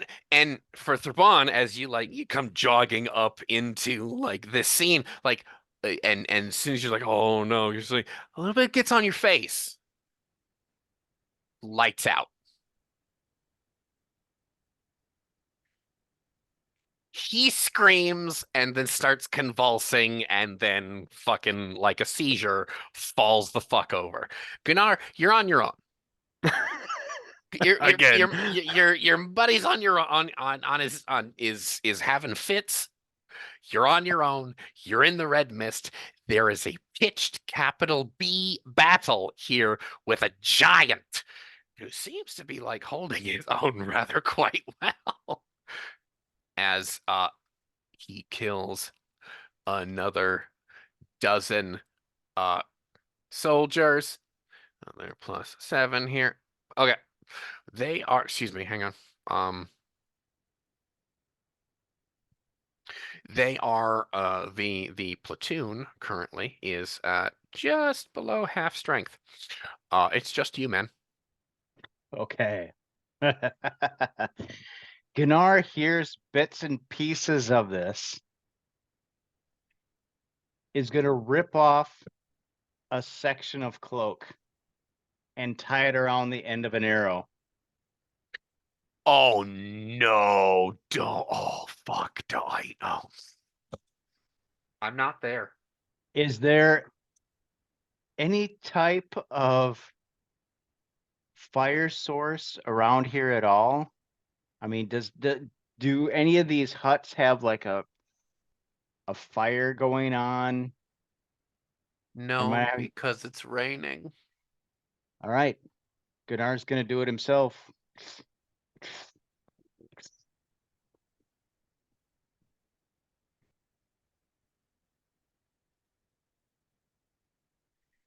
Gonna light your cloak on fire. Well, it's tied onto the end of an arrow, You ripped off a strip and tied it on at the end of an arrow. and You've he's been gonna. out in the rain to light a fire with What's something wet is like a difficulty 20 wild lore. what's left in the burn pit? Mush and gross and It rainwater. there's no fire, no No, embers left. no, that's been out for quite a while now. It's now raining. It's slow. Back then it was sprinkling. It was steadily raining during the fight, and now it is full on, not sheets, but it's now you're soaked.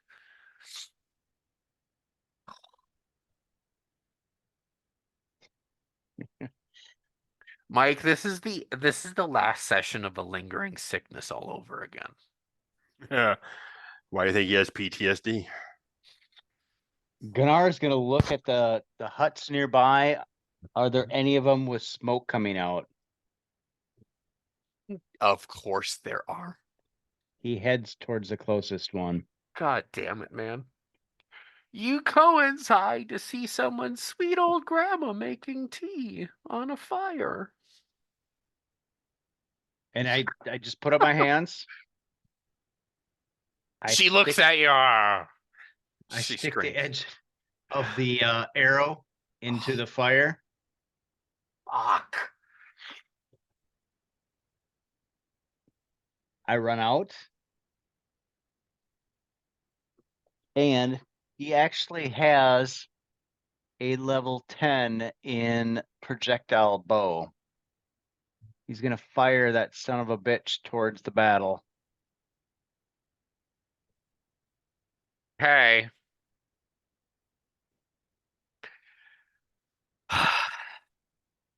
All right, make an attack, what I guess. happens. You're okay.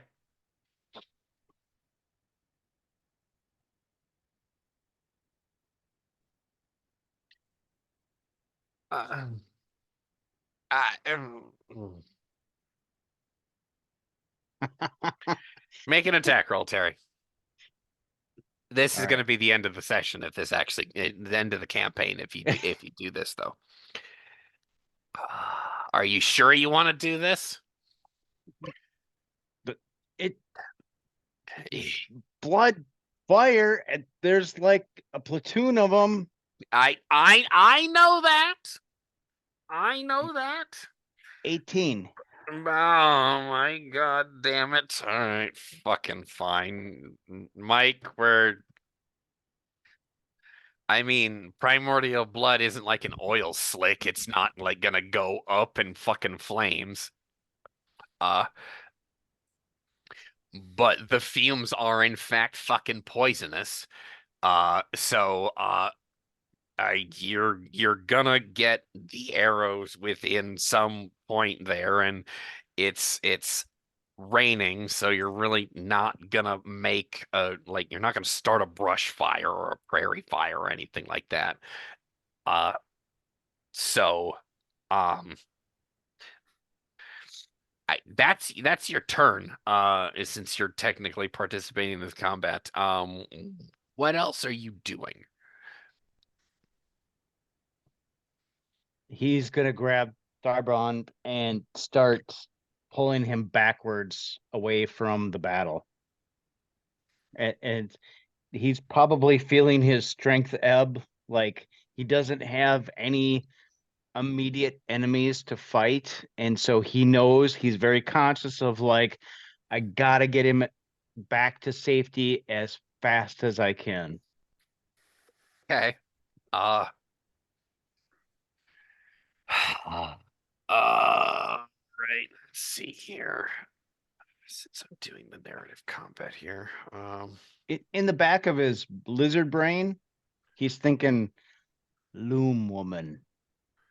I'm gonna take him to the Loom Woman. right. But Uh, that's like a target. It's just a goal in his mind. oh, she had a nice ass. I'm gonna go Mhm. over there. She was pretty hot. We gotta go see her. Uh,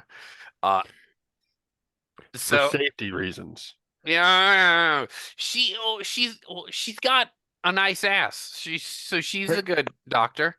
Pretty girls are good. She's a level 10 sorceress who's evil as fuck. Okay, cool. Awesome. That's what's gonna happen here. Anyway. No, pretty girls are good. Yeah, pretty good. Um uh so Mike, make a death save. I want you to make a death save for a few people out there. And you know why. Yeah, I do. And we're gonna scold the shit out of Terry when we're done here. I mean, in his defense, he didn't know any better. No, that's what the last fucking barbarian said. Why is it always a barbarian? What is a death save? I don't think you ever rolled an actual death save before. Fucking 16. Difficulty 16. No, but like, what? Is it just 2d8? Is it 1d8? Uh, Am I just rolling the it- dice and you're adding in what you need to add in? it's yeah, where you roll the die, I'll figure out the fucking modifier for it. I'm assuming with it being a save, it's just 1d8. Yep. Explodes once. It's always gonna be hard. 12.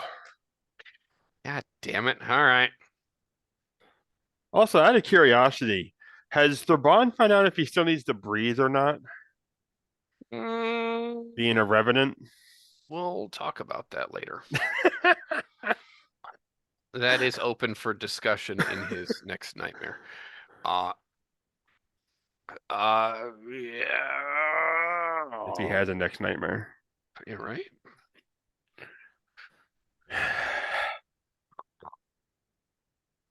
14 times 2 is 28. Okay. The giant survives the mass combat, but he's looking really fucking bad. And Gunnar, you go to the loom woman's house and you dump Thraban's body in her front room. You terrible person. She was giving herself a sponge bath sensually. God damn it.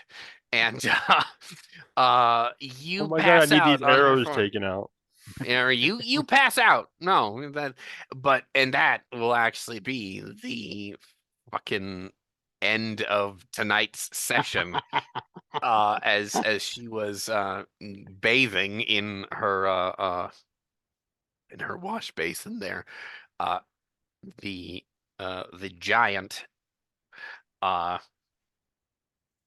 known as Helrag, who is a lore herald of Rhino, a 7th level herald, who has been sent here on a pilgrimage to find two individuals from the west and to assist them, is very badly injured, bleeding from multiple cuts and bruises. He is a fog giant. To describe Helrag, he is, like I said, he's 18 foot tall. His skin is white like virgin snow. He has pale blue eyes and deep, like almost like black, like dark brown hair. Tied kind of messily with the rain kind of matting part of his hair to his face. He like rakes it back with his pinky, which is like the size of Gunnar's forearm, and he's got a quite massive beard. He wears a leather hauberk for his prodigious size. And he lays down his siege hammer, which is basically the carved trunk of a fucking tree. And he just sits down, and also like the last things that the party like hears and or feels is the thud as he just like sits like half sits, half flops down tiredly, and he just puts his broad face in his hand and just sits there in the fucking rain. Gunnar will start our closing soliloquies for the evening. Take us away, brother. Gunnar is doing the red spiral as the adrenaline, the battle fatigue, and everything else is drawing him down. He at this point has no idea what he's done, and as a player, I don't know what I've done, but it sounded like an opportunity. um, he is, as he's going into unconsciousness and exhaustion, he's thinking, "Fog giants, that's my people." And the lights go out.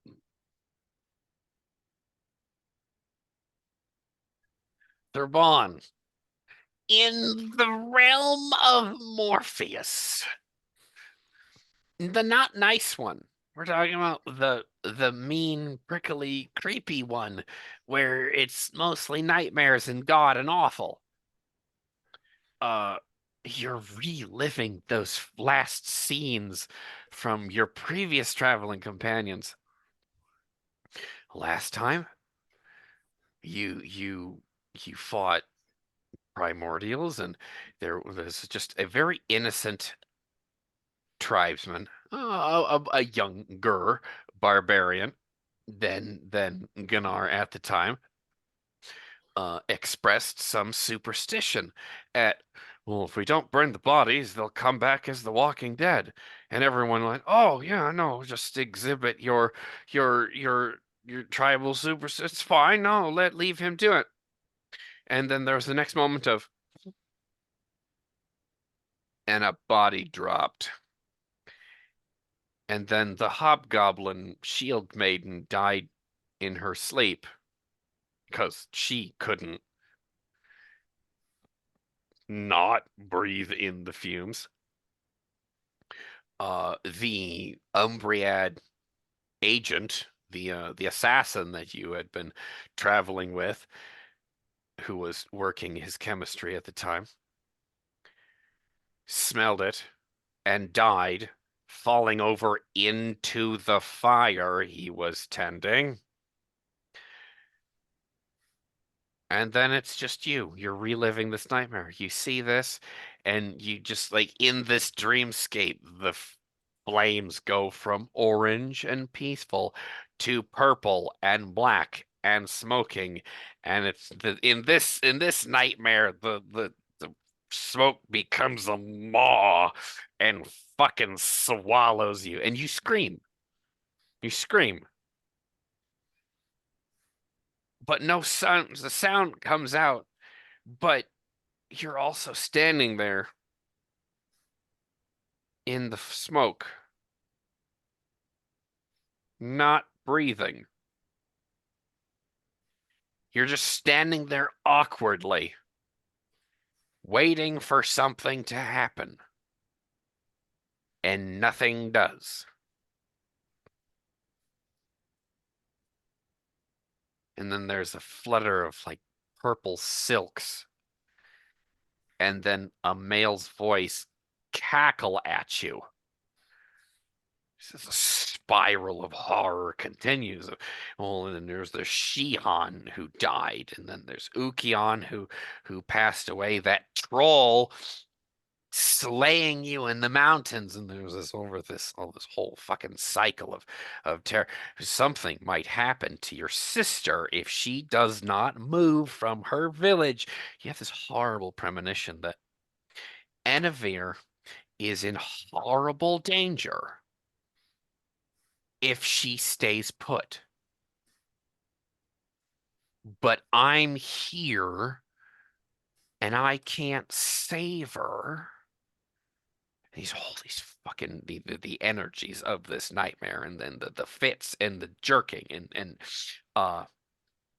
you accidentally, maybe subconsciously, like elbow Gunnar, like with your pointy elbow. You elbow him in the fucking eye because you know it's his goddamn fault that you're in this mess. And here in the mortal realm as this poor, drop dead gorgeous mortal woman who was giving herself a sponge bath unnecessarily sexily. She doesn't have anyone there, and she was bathing herself and these two fucking mongrels who are, you guys are dressed like bandits. Come on. And she's doing that, and I she's got really just, nice robes on, thank you. you guys Covered haven't in bathed. thorns. Yeah, you guys are scary. And now you're in her house, covered in blood. Let me handle this. You're not here. Here.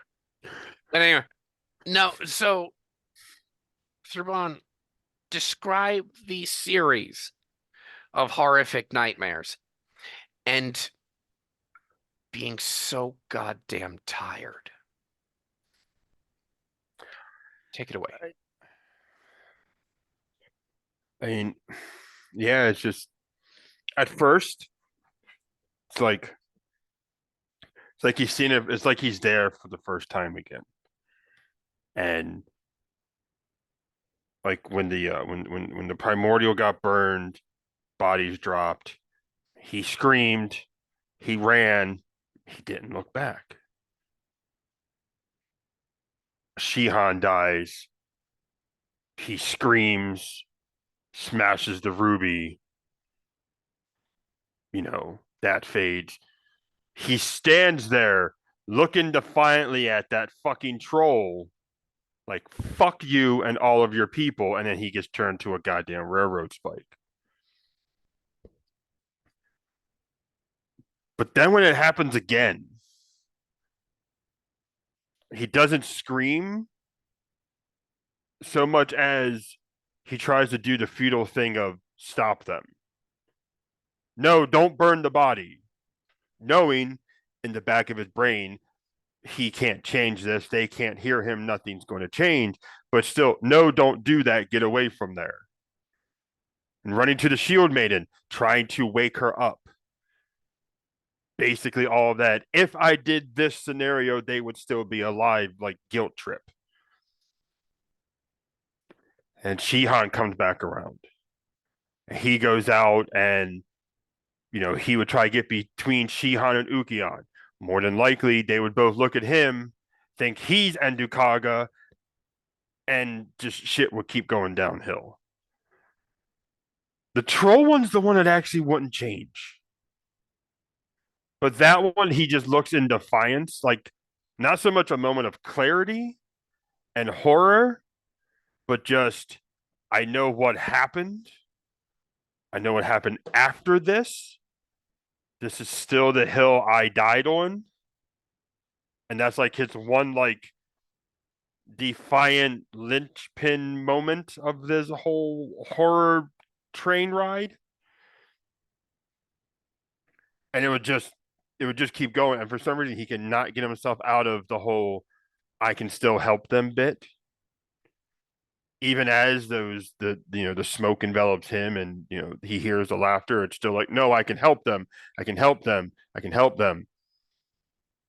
It's not until the vision of his sister comes to mind, though, that he at first would yell it in defiance of, I have to save her. I have to get there, which in my mind's eye, would basically de-escalate to he's running toward her but can never quite reach her. He's yelling for her, but she can never quite hear him. And when she does, and she looks at him, whatever horrific thing is looming, amorphous and, whatever, swallows her up in a swirl of purple and black, and he hears that fucking laughter again. It's not until going through that particular scene that his body would actually give up.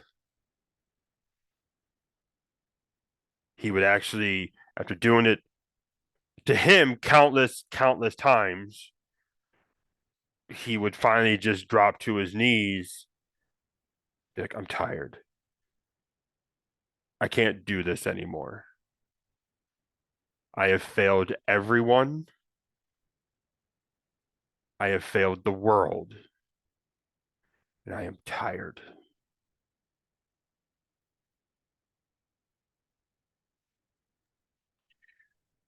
And with that, we will bring session 10 of Crown of Autumn to a close. Thank you for tuning in, everybody. We will be back next week. Good night, everyone.